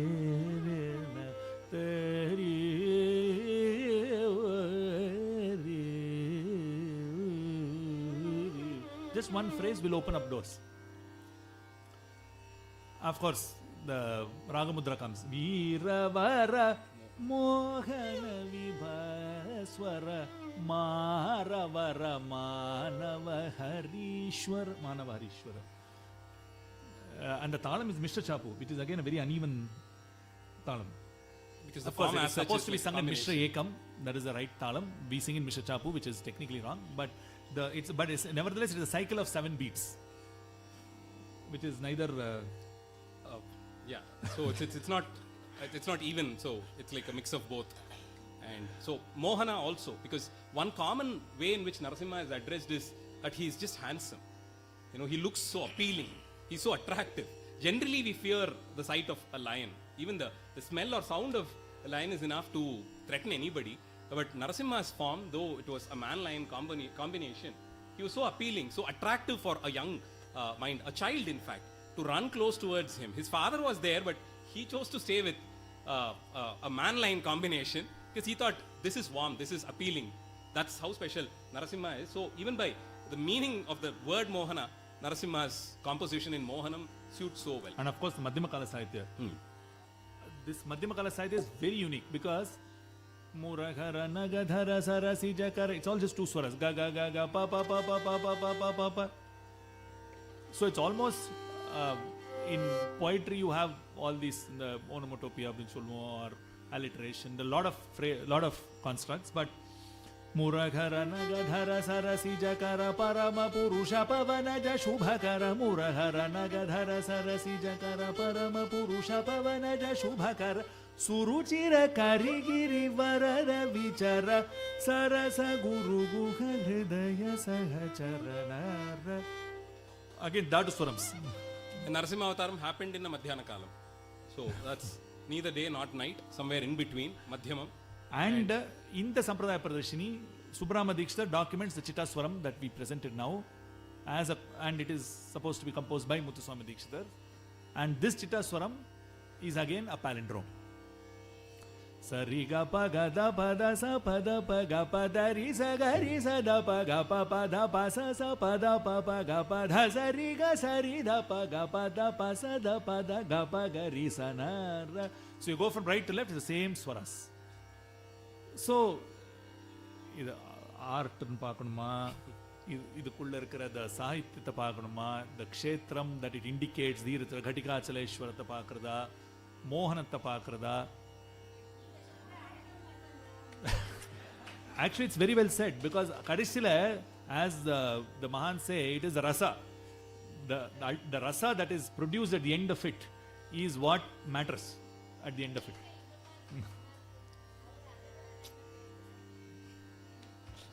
So this kshetram is popularly called as Solasimhapuram today, or Solingar colloquially.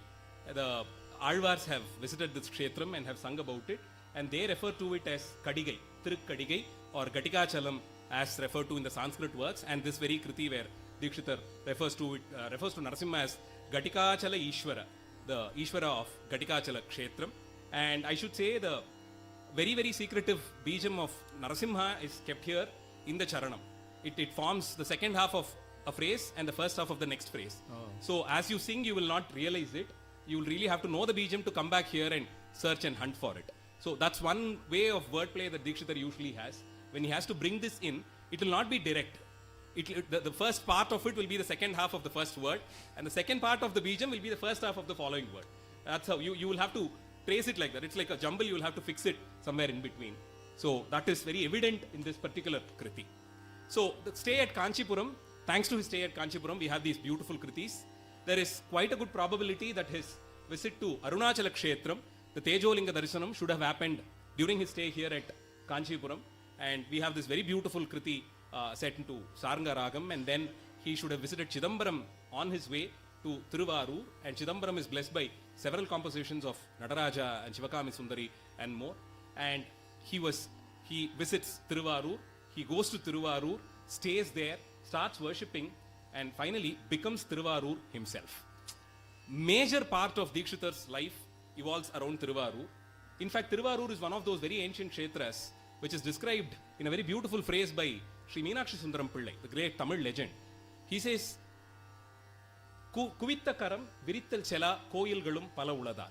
The moment he got down at Tiruvarur bus stop, probably, there is a Sishtacharam. You spot a Gopuram or a Vimanam or even a temple compound wall, you will have to make an Anjali like that.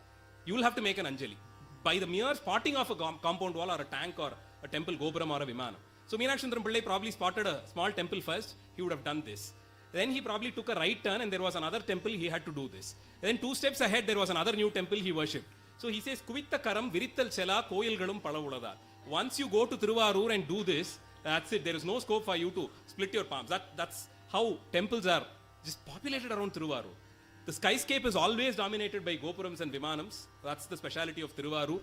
Unlike any other kshetras, Tiruvarur is only evaluated, like I always say, I take the license to say this. There are many kshetras in the south of India which we generally call as Dakshina Kasi or Dakshina Kailayam. That's our general tendency to consider Kasi and Kailayam to be very exclusive. So we just go behind the certification and we would like to call our own kshetras as Dakshina Kasi or Dakshina Kailasam. Thankfully, none of the Puranas, none of these great scholars have identified Tiruvarur to be Dakshina Kasi or Dakshina Kailasam. On the other hand, I would say the Kailasa in the north can be rightfully called as the Uttara Kamalalayam. If anything, Kailasha can be Uttara Kamalalayam and Kasi should be the Uttara Kamalalayam. That's how special Kamalaya Kshetram is. There is no other Kshetra where Shiva has walked barefoot all around the Kshetra. It was here at Tiruvarur. Of all the Kshetras visited by the Nayanmars and sung in their Tevaram composition, Tiruvarur gets the maximum number of songs. It is the only Kshetra which is a part of all the 12 Tirumurais in the Saiva tradition. It is the Prithvi Kshetram in the list of Panchabhuta Kshetram, the first Mooladhara Kshetram in the list of Adhara Kshetrams. It's the first Kshetram in the list of Vidanga Kshetrams. It's the first Kshetram in the list of Visesha Tandava Kshetrams. So any scale you use to evaluate Tiruvarur, it will stand rank 1. This can be called as an index to measure the specialities of other temples. That's how special. Thankfully, that was Dikshitar's hometown. So we are blessed with a buffet of songs on all the gods and goddesses in and around the shrine. Sometimes Mooladhara Ganapati, that beautiful Kriti, if you go around searching where this Mooladhara Ganapati is, he's he's less than 1 feet. That's how he is. And he's not even in a separate shrine. He's a part of a column in a pillar. He's just inscribed in a pillar. That's how the deity is. But the significance of the deity with respect to Tiruvarur, with respect to the Mooladhara Kshetram, with respect to the Ashtanga Yoga which Dikshitar was practicing, with all of this, that Murti is quite iconic. So the nature of the Murti is not by the size or the dimensions or where exactly he is kept.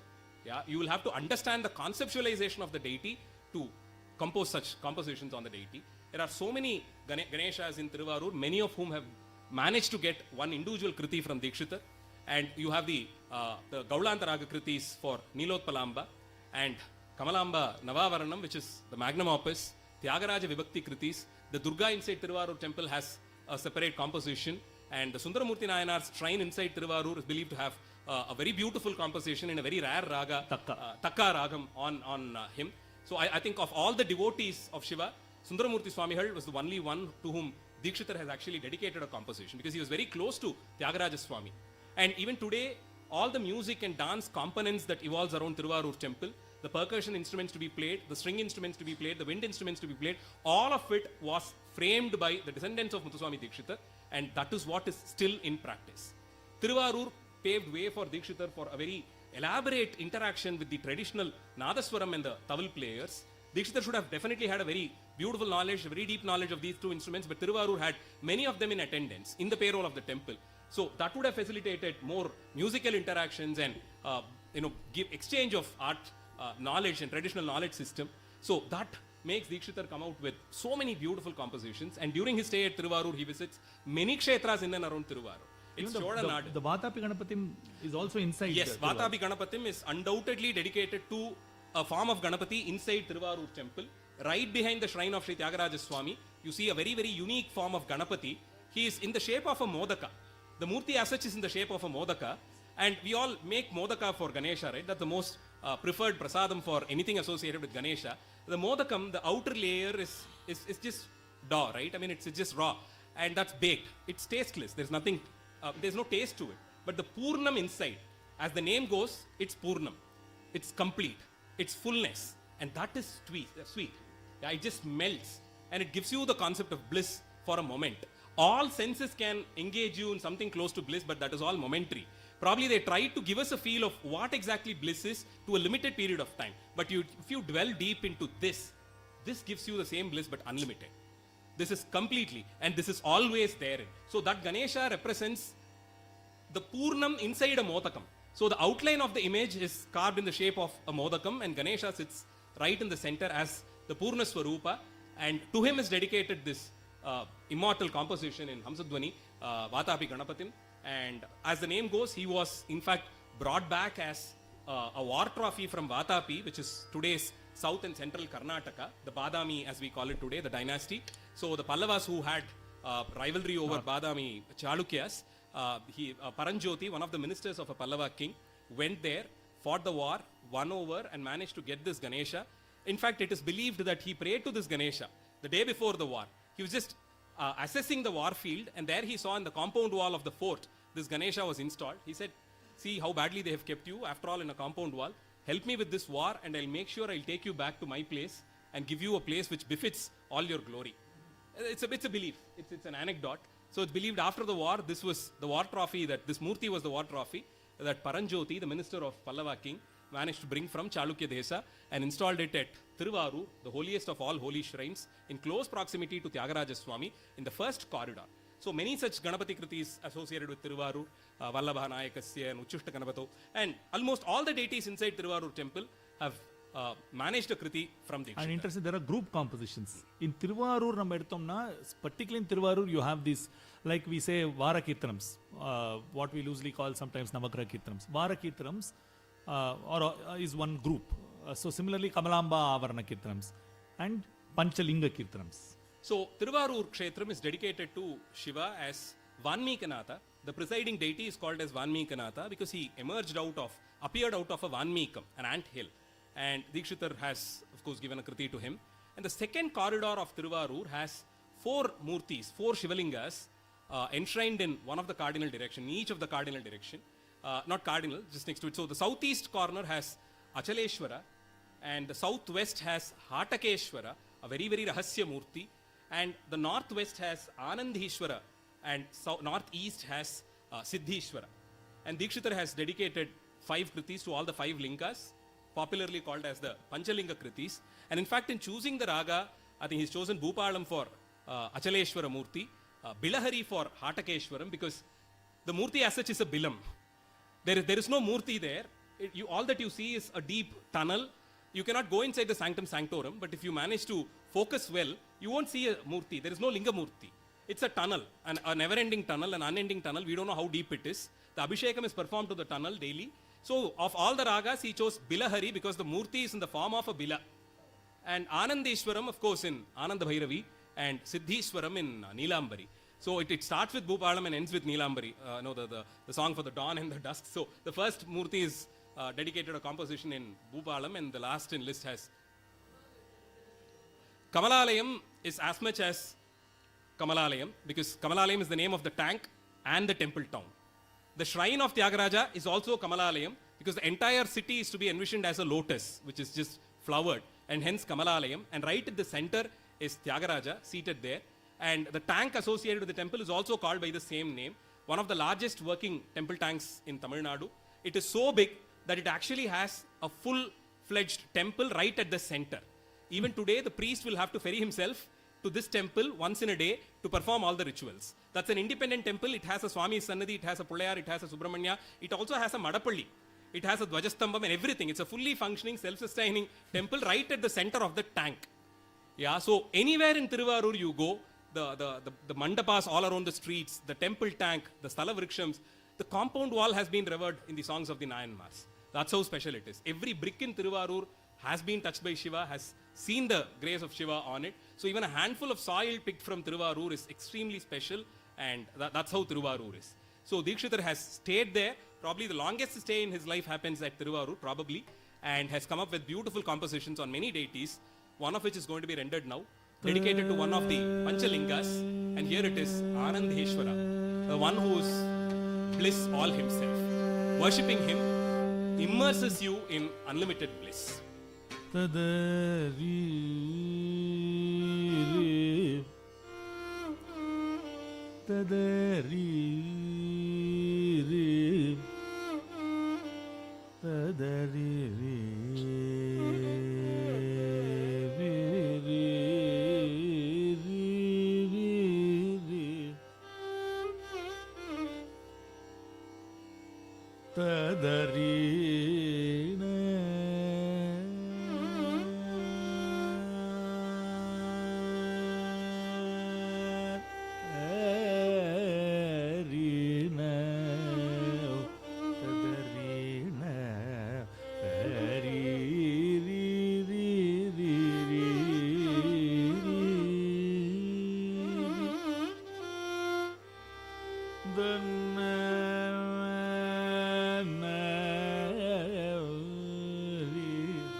आनदेश्वरेण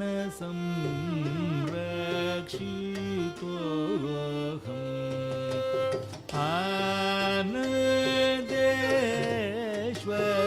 आनदेश्वरेण संरक्षितोऽहम्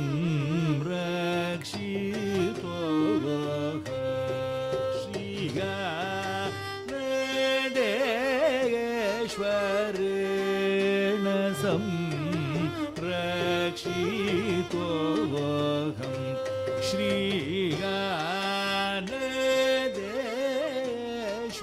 श्रीगानदेश्वरेण संरक्षितोऽहम् Nityanand रूपोऽस्मि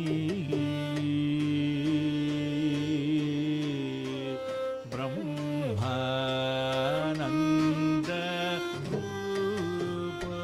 रूपोऽस्मि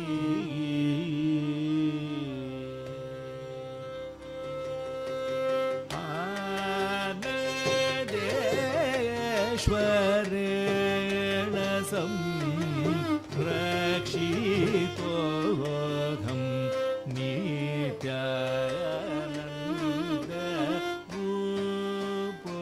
रूपोऽस्मि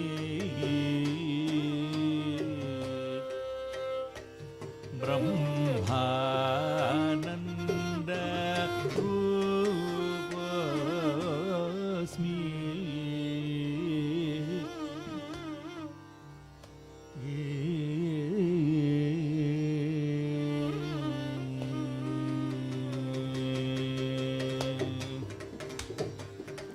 ज्ञान प्रदान गुरु गुहरूप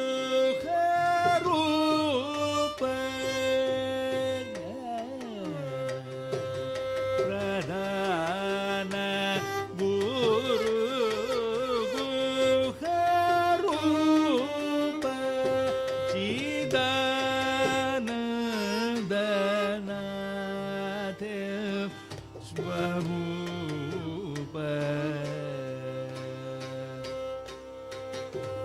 ज्ञान प्रदान गुरु गुहरूप चिदानन्दनाथ स्वरूप प्रकाशेन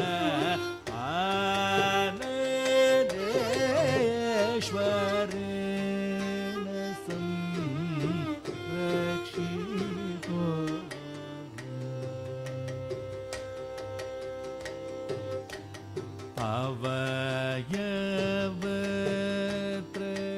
अवयवत्रयति तेन विभुतेन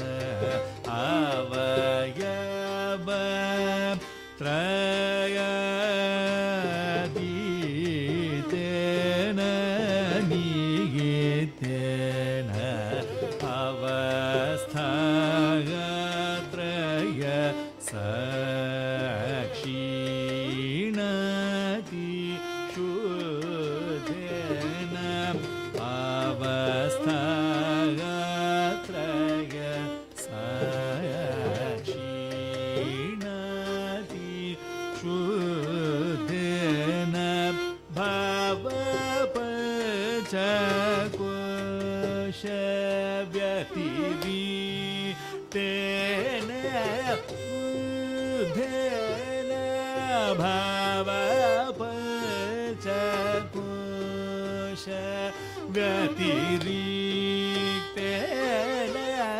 बुद्धेन शिव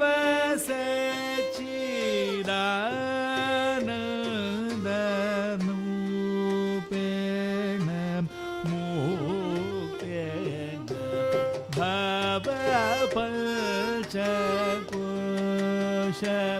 व्यतिरिक्तेन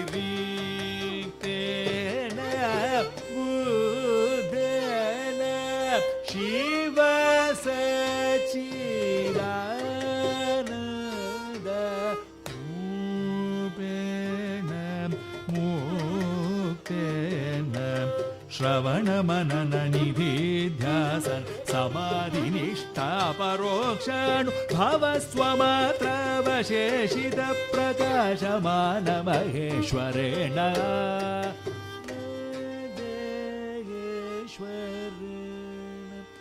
श्रवण मनन निधिध्यासन समाधिनिष्ठा परोक्षानुभवस्वमात्र वशेषित प्रकाशमान महेश्वरेण ददप पम मगरि श्रवण मनन निधिध्यासन सदप सपम समग सगरि सरि रि सनि नि सगरि श्रवण मनन निधिध्यासन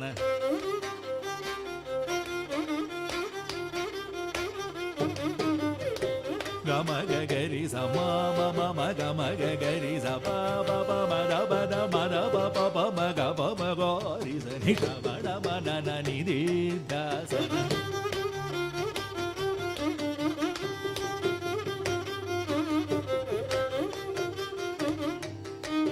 ग माम म ग गरि स नि स ग ग माम प र र प माम म प नि नि स स स ग गरि रि स नि नि नि स ग ग माम म ग गरि रि स स नि नि द द प द प प म म ग गरि गरि स रि नि श्रवण मनन निधिध्यासन समाधिनिष्ठा परोक्षानुभवस्वमात्र वशेषित प्रकाशमान महेश्वरेण देश्वरेण संरक्षितोऽहं नित्यानन्दरूपोऽस्मि ब्रह्मानन्दरूपोऽस्मि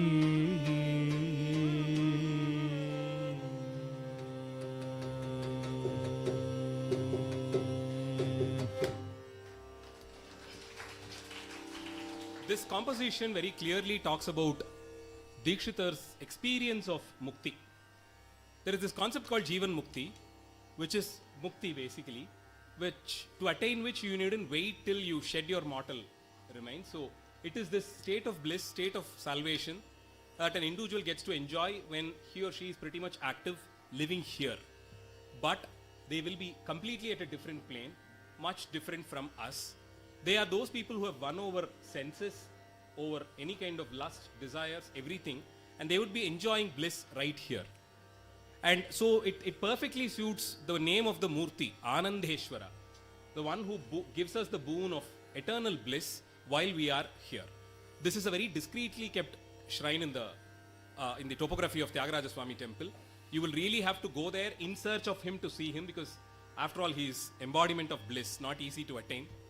And this shrine is extremely small, but has been praised immensely in the Kshetra Purana of Tiruvarur. And the temple, the deity will be always all by himself, alone, hardly has any takers, the shrine, because bliss isn't that easy. That's how special the shrine is. And it is the same way till date. Thankfully, it's the same way till date. Unless otherwise... that is a very interesting point, because we have to mention this. When we talk about these compositions, for Anandeshwaran, it's a grand essay in Ananda Bhairavi, we'll talk about it later. But these grand essays, if you try and imagine yourself that okay, these are grand compositions, so it is going to be physically a grand structure that is going to be there, then that is not the right way to go about it. If you, for example, Jambupate is one of the magnum opus compositions of Muddusvami Dikshitar.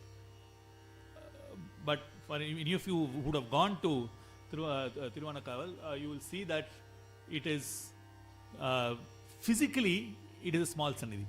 Does that mean it is less grand? No. The grandeur that Dikshitar, that is why art is in the hands of the artist. The grandeur that Dikshitar sees in it is something that he shares, and you can argue either way. You can say that for an artist like Dikshitar, the kshetra is a trigger. It triggers his creativity. It could be anything. It could have been a small sanidhi, big sanidhi. That is not directly related to the size of the composition, for example, right? Or you could also say that Dikshitar saw This particular shrine is just attached to the compound wall. So and the deity faces the compound wall. The threshold is very small, insignificant. Exactly. In fact, good probability of you missing this. Exactly. The moment you go in, it's such a small, crisp space. When there is one devotee praying to Anandeshwara, the next one in line will have to wait for him to move. Only then he can actually go close to the shrine. That's how tightly packed it is. That was, so the art, as artists, we constantly try to, our goal is to see what is not visible to the naked eye. Right? So I It is always not so imagine Dikshitar sitting there with his Vinay, tuning it for and humming Ananda Bhairavi as he does around 7 o'clock in the evening when there are hardly any takers for the shrine. Swami is just there, one lamp flickering, and I always visualize Dikshitar sitting next to the Nandi. In fact, the space next to the Nandi is just crisp. You'll have to squeeze yourself to stand there. And that is the shrine which has given birth to this beautiful composition, which is bliss all over.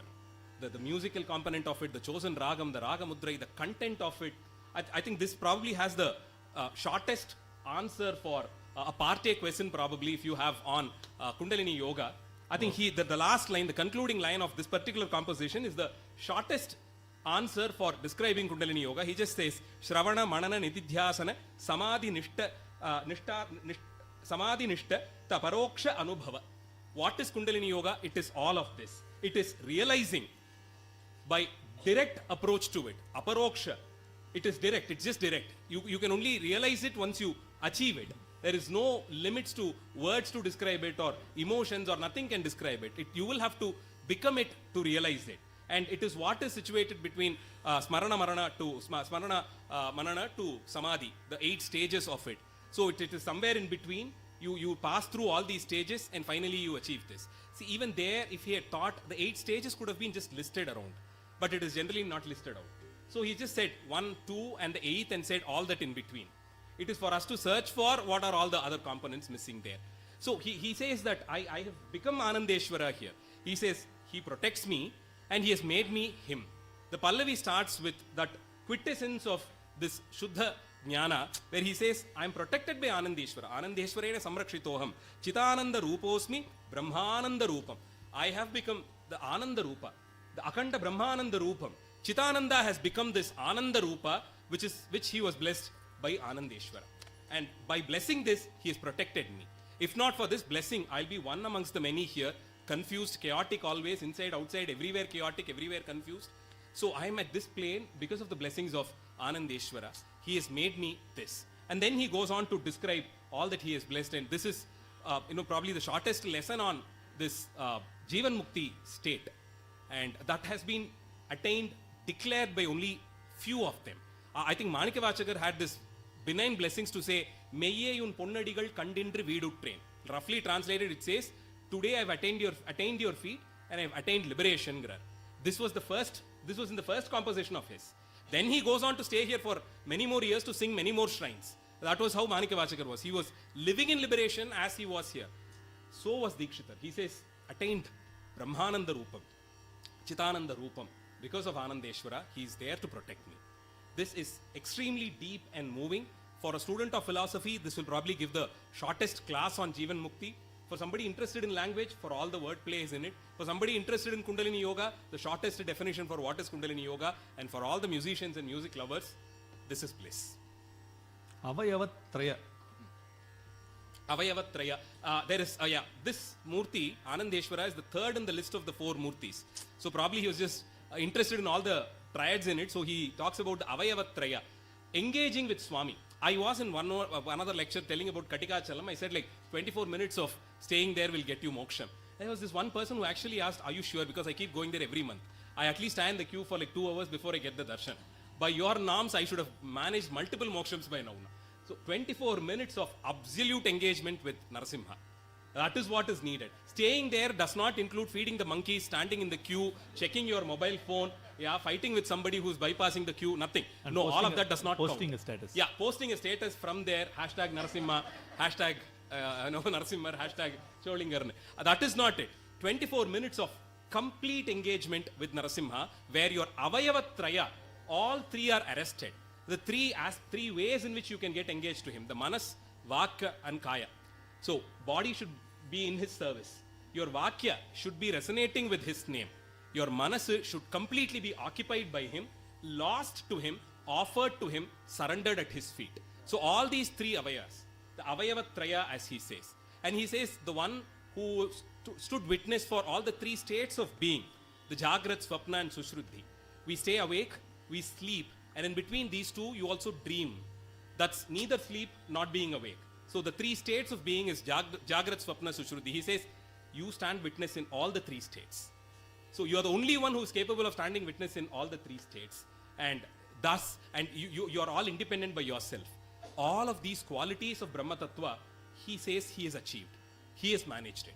Probably being at this level, for all the otherwise challenging life that he had, losing a lot of loved ones, kith and kins, immediate family members, his music just continued the same way.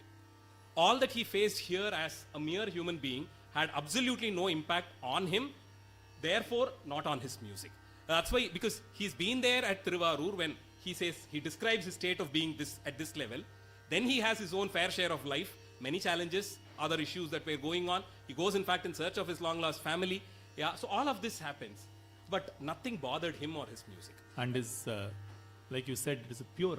It's pure. It's Shuddhena. absolute. It's absolute. He says in the composition also, Avasthatraya Sakshina Atishuddhena. Atishuddhena. The Atishuddhena. avastha, the traya avasthas, the three avasthas are the three state of being. Jagrat, Swapna, Sushruddhi. You are sakshi to it. You stand witness to it.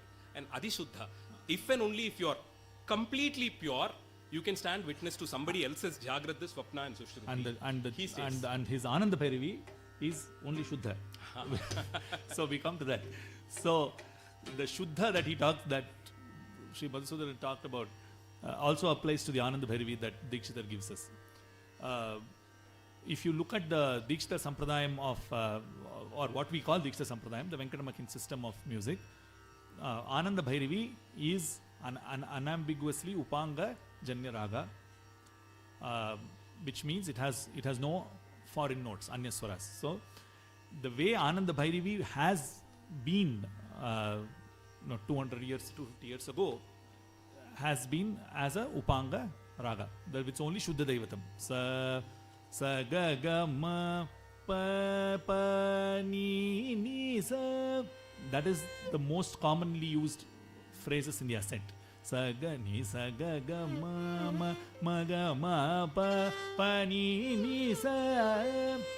Then sa ni ni da da ba ba ma ga ri ga ma ba wa ri.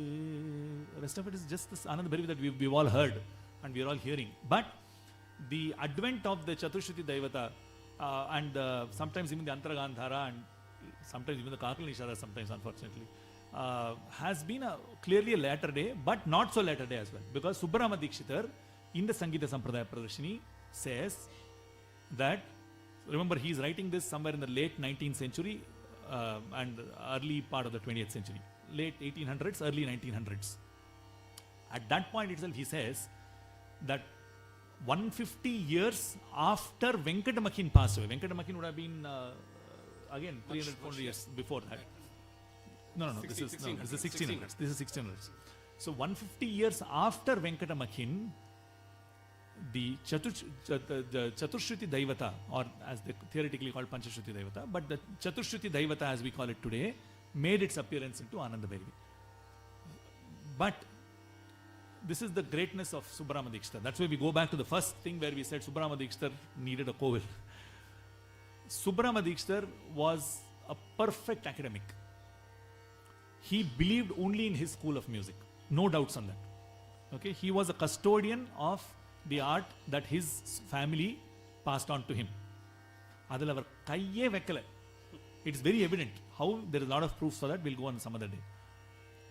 Sangatis, for example, he never added Sangatis to compositions, but you find his own compositions with 10 Sangatis in the Pallavi. There's not a Kunji Kirtanam. Similarly, there are compositions where he's added, but he'll never touch these compositions. Similarly, the raga that was handed over to him, he never touched it. And that is completely Shuddha Daivatam only. But again being the academic and such a progressive person, the intellectual that he was, he says Anand Bhairavi is only Shuddhadaivatam, and of late he uses the term Naveenargal, Naveenargal, the modern people have been singing Chaturshruti Devata. He could have just stopped there. He could have just looked down upon them and said, they don't know what they are singing, this is the right. But he never did that. When he wrote his book, he says, in current times, the Chaturshruti Devata, both the Da1 and Da2, both are being sung as follows. He documents how it is sung even during his times. But he says, I don't agree with it.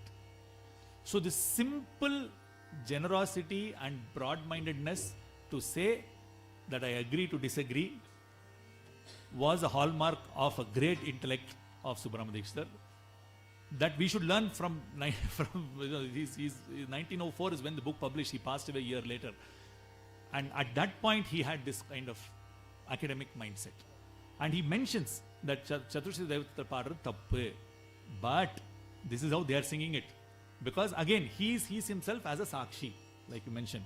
He sees himself as a witness of the music of his times, and he documents what he sees, not necessarily agrees. So in this entire composition, you will have only Shuddha Daivatam. Again, great minds think alike. This approach to Anand Bhairavi is universal across Mahan Vagyakaras, Tyagaraja Dikshitar, Shama Shastri. The Sa Pa Ana Pa Sa Jnana Pradana Guru Guharu Sapasa Tyaga Raja Yoga Vaibhavam. Sapasa. Charanam of this composition. Avayava Sapa. So this Sapa is Sapasa, this Vadi Samadhitvam is universal to Anand Bhairavi. Pashi Shri Shama Shastri composes. You have a lot of compositions there, but the Shuddha Daivatam is the essence, and there is no doubts in that. And he uses Shuddha Daivatam as Swaraksharam. There is, and Pani Nisa. Pani Nisa. Pani Nisa. This you see it in Anand Bhairavi is one of those rare compositions where we find multiple compositions in the Pradarshini. Kamboji is one such Kirtanam, one such Raga. Anand Bhairavi is another Raga. You have Manasa Guru Guha, Tyagaraja Yoga Vaibhavam, Dandayudha Panim, Anandeshwarena Samrakshitoham, Avarana Kirtanam, Kamalamba Samrakshitomam. 5 known compositions of Muddusvami Dikshitar documented in the Sangeeta Sampradaya Pradarshini itself. So it's one of those ragas that he took very seriously, and I think we should too in singing it in the right way. What is Tiruvarur without making talking about the Avarana Kritis, the Kamalamba Navavarana Kritis? I think one problem with any session on Dikshitar is when you have to call something as a magnum opus by somebody, it has got to be that one thing. It is only for Dikshitar, I think we break the syntax and we say one of his magnum opus. I'm not sure if it is right as an English syntax, I'm not sure about it technically, but here many things ends up being addressed to as one of the magnum opus. Kamalamba Navavarnam, one of the magnum opus. The Vara Kritis between Saurashtra to Yadukula Kambodhi, one of the magnum opus. The Tyagaraja Vibhakti Kriti, magnum opus. The Guruga Vibhakti, it just goes. And to some, I personally feel the Chaturdasa Raga Malika is a magnum opus by itself. And so is the Sri Raga Kriti on Tyagaraja Swami's Tyagaraja Mahadvajaroha. One and only composition which has an entire festival calendar of a temple compiled into a composition as such. Starting from the Dvajarohanam day 1 to the last day, the Tirthavari and Acharya Vaibhavam, all of it in like one composition. So many of it is that way. Kamalamba Navavarnam is one of those magnum opus. The highest point of Sri Vidya school is best learned through Kamalamba Navavarnam. And having a tough time choosing which, we just making a mention about it and switching over, because I'm sure you've all heard many versions and renditions of Kamalamba Navavarnam. We'd like to address a more not so popular collection of songs. After Tiruvarur, there is this shift again. Dikshitar shifts to Tanjavur for a brief while.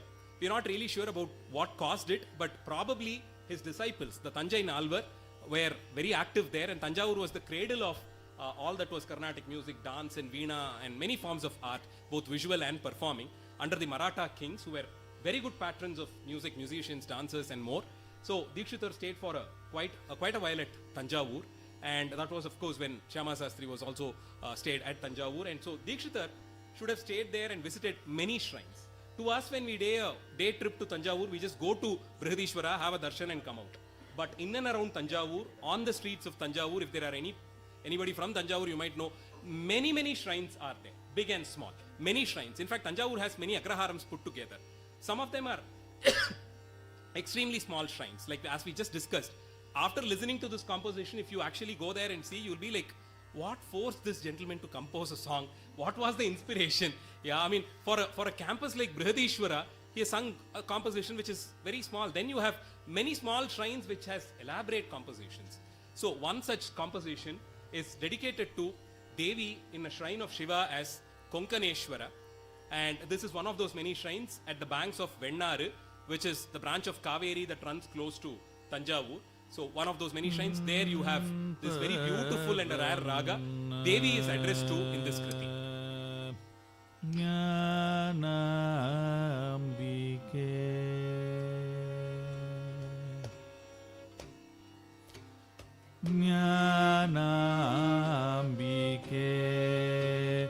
palayamam Shri Jnanambike palayamam Shri Jnatri Jnanagneya Swarupini.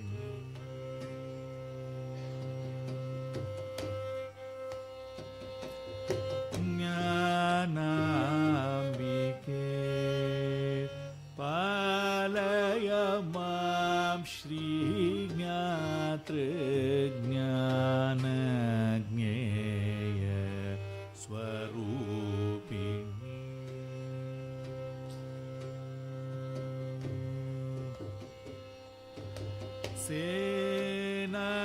Senagrani Pramukopasite Sita Site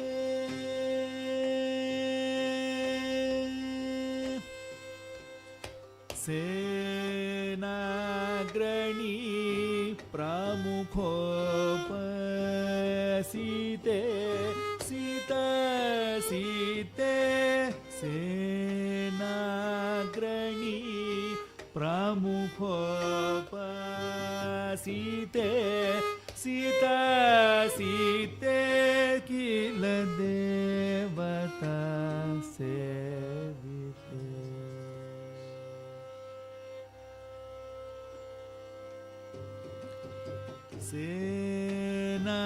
Senagrani Pramukopasite Sita Site Khila Devata Sevite. Jnana Prada Guru Guha Vijnana Ghane Ghana Jaghane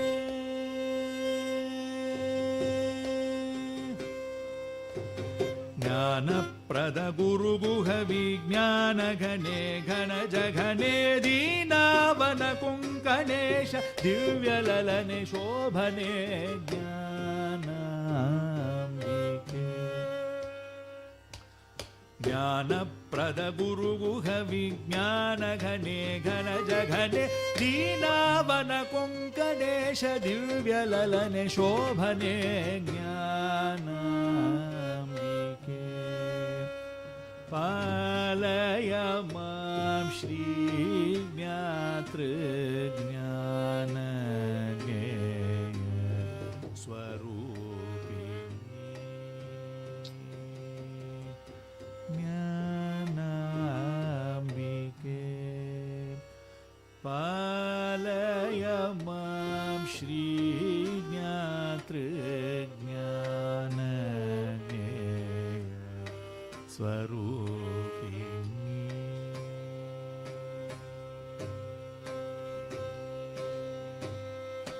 This is the Raga Senagrani, the 7th Raganga Raga. Dikshitar's journey continued, and this was kind of a stage in his life where he thought that he should go in search of his brothers, his long lost brothers. and maybe somebody directed him to go down south, because there were many such samasthanams, like the Marathas of Tanjavur. You had many samasthanams that patronized artists. So Dikshitar continues his journey southwards, reaches the holy shrine of Meenakshi at Madurai, has a darshan of Devi, and composes on Devi, Swami there, and many other shrines. And being informed by people there, scholars there probably, that Sri Balaswami Dikshitar has further gone down south. Chinnaswami Dikshitar. I mean, Balaswami Dikshitar has passed away, and Chinnaswami Dikshitar is being patronized by the king of Ettayapuram. So he continues his journey to Ettayapuram only to participate in his brother's wedding.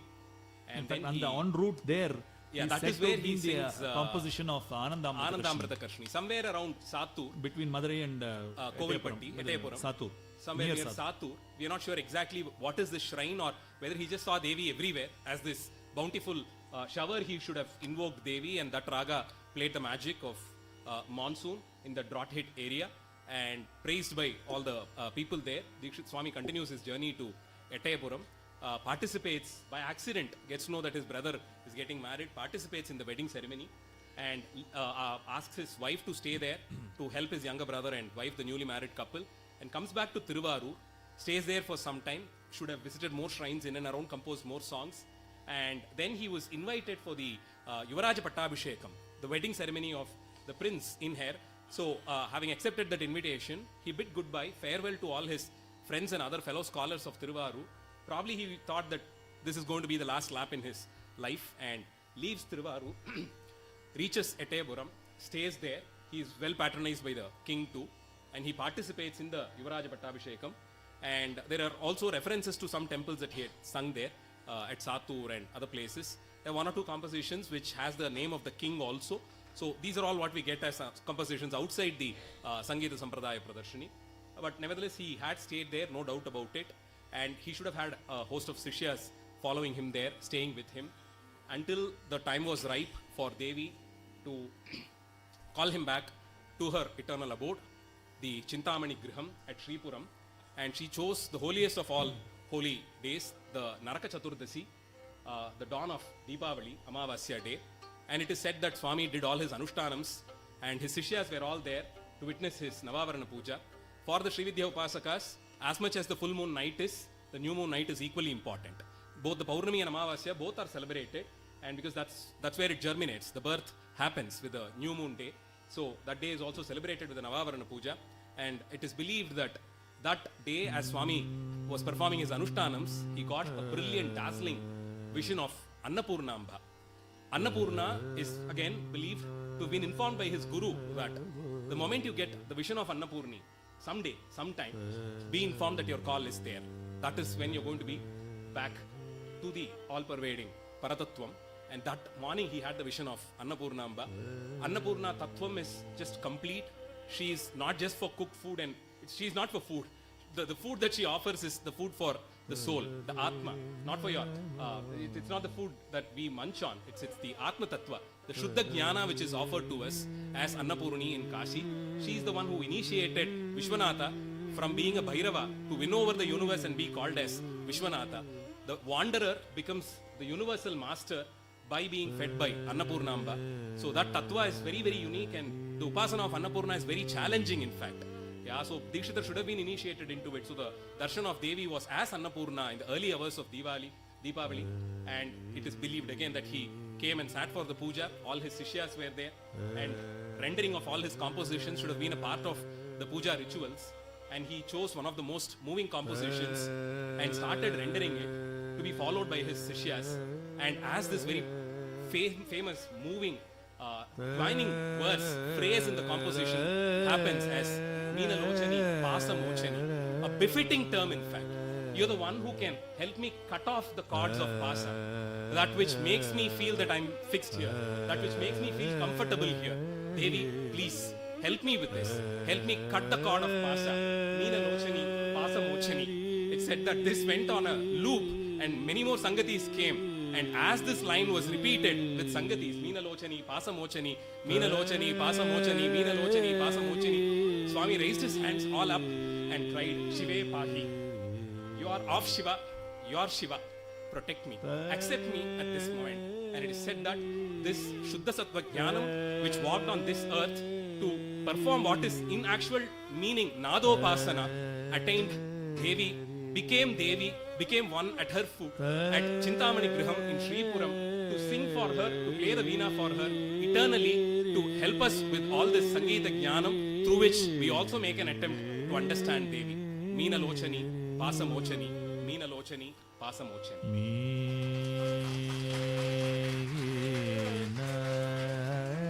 Meenakshi mudam dehi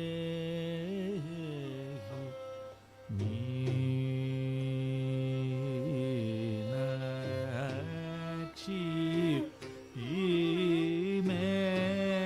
mudam dehi mechakali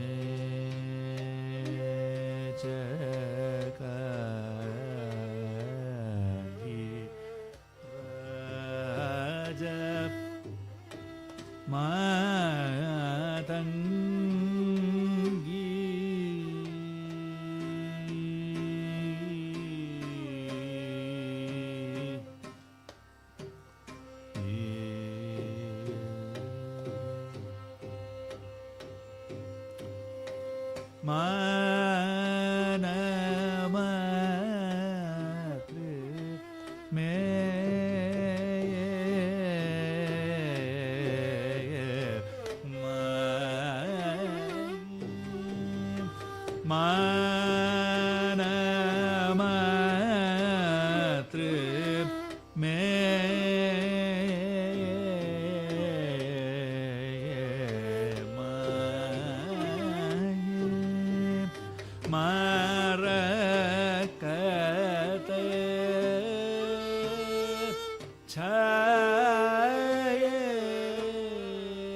விதுவிடம்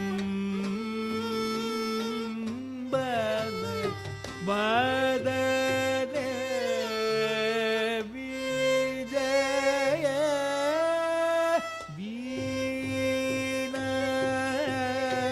வீணகான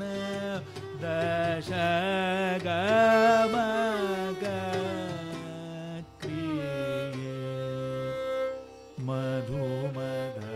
மதுமதமோதித ஹிருதய சதய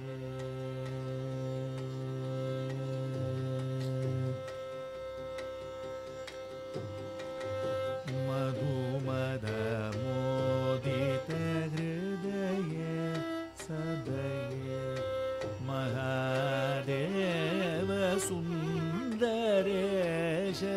प्रिय मधुमद मोदित हृदय सदय महादेव सुन्दरेश प्रिय मधुमुररिपु सोदरी शातोदरी विधि गुरु गुहव शङ्करी शङ्करी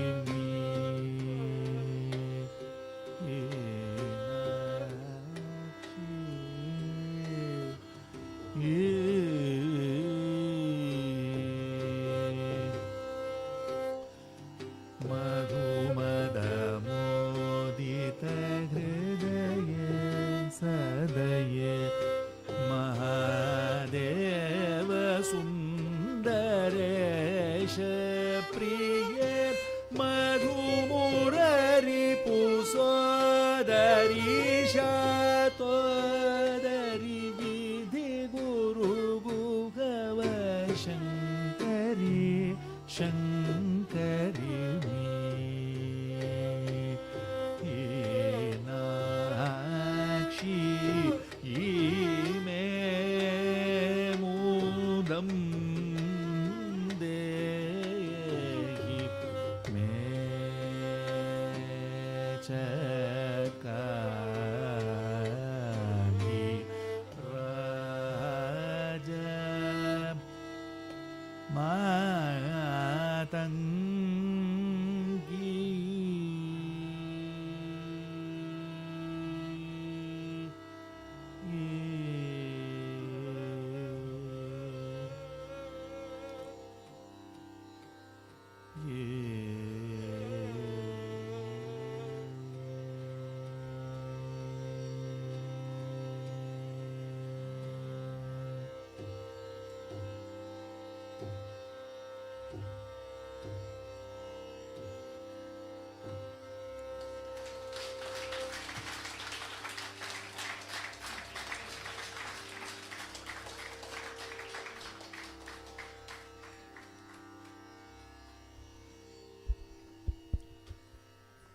Ladies and gentlemen, please be seated.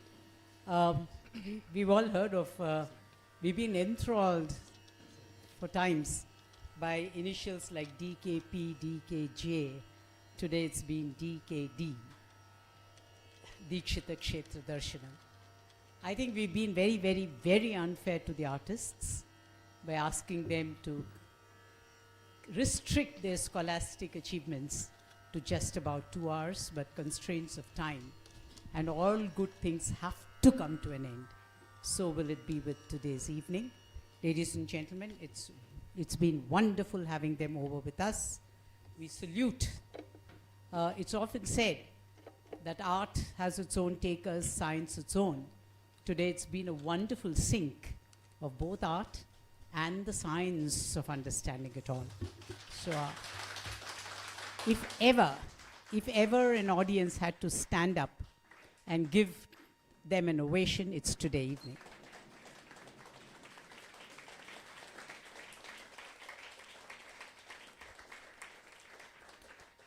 Apart from Ravi Kiran and of course in his own name Madhusudhanan Kalaichelvan, I must also acknowledge the contributions of Madan Mohan on the violin and Mannarkoil, Balaji on the Mridangam. They were brilliant.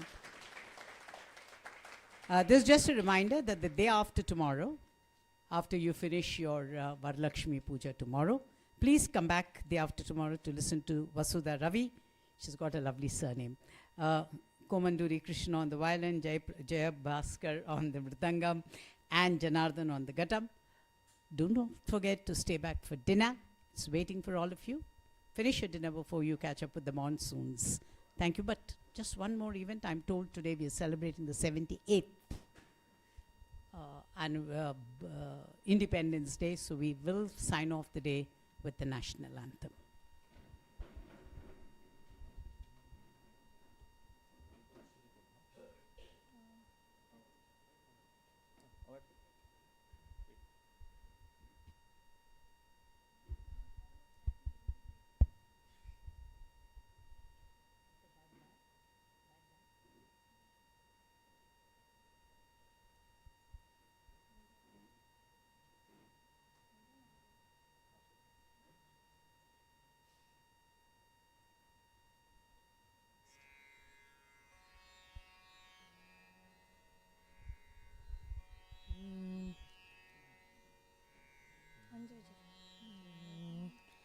जनगण मन अधिनायक जय हे भारत भाग्य विधाता पंजाब सिंधु गुजरात मराठा द्राविड उत्कल वंगा विंध्य हिमाचल यमुना गंगा उच्छल जलधि तरंगा तव शुभ नामे जागे तव शुभ आशीष मागे गाहे तव जय गाथा जन गण मंगलदायक जय हे भारत भाग्य विधाता जय हे जय हे जय हे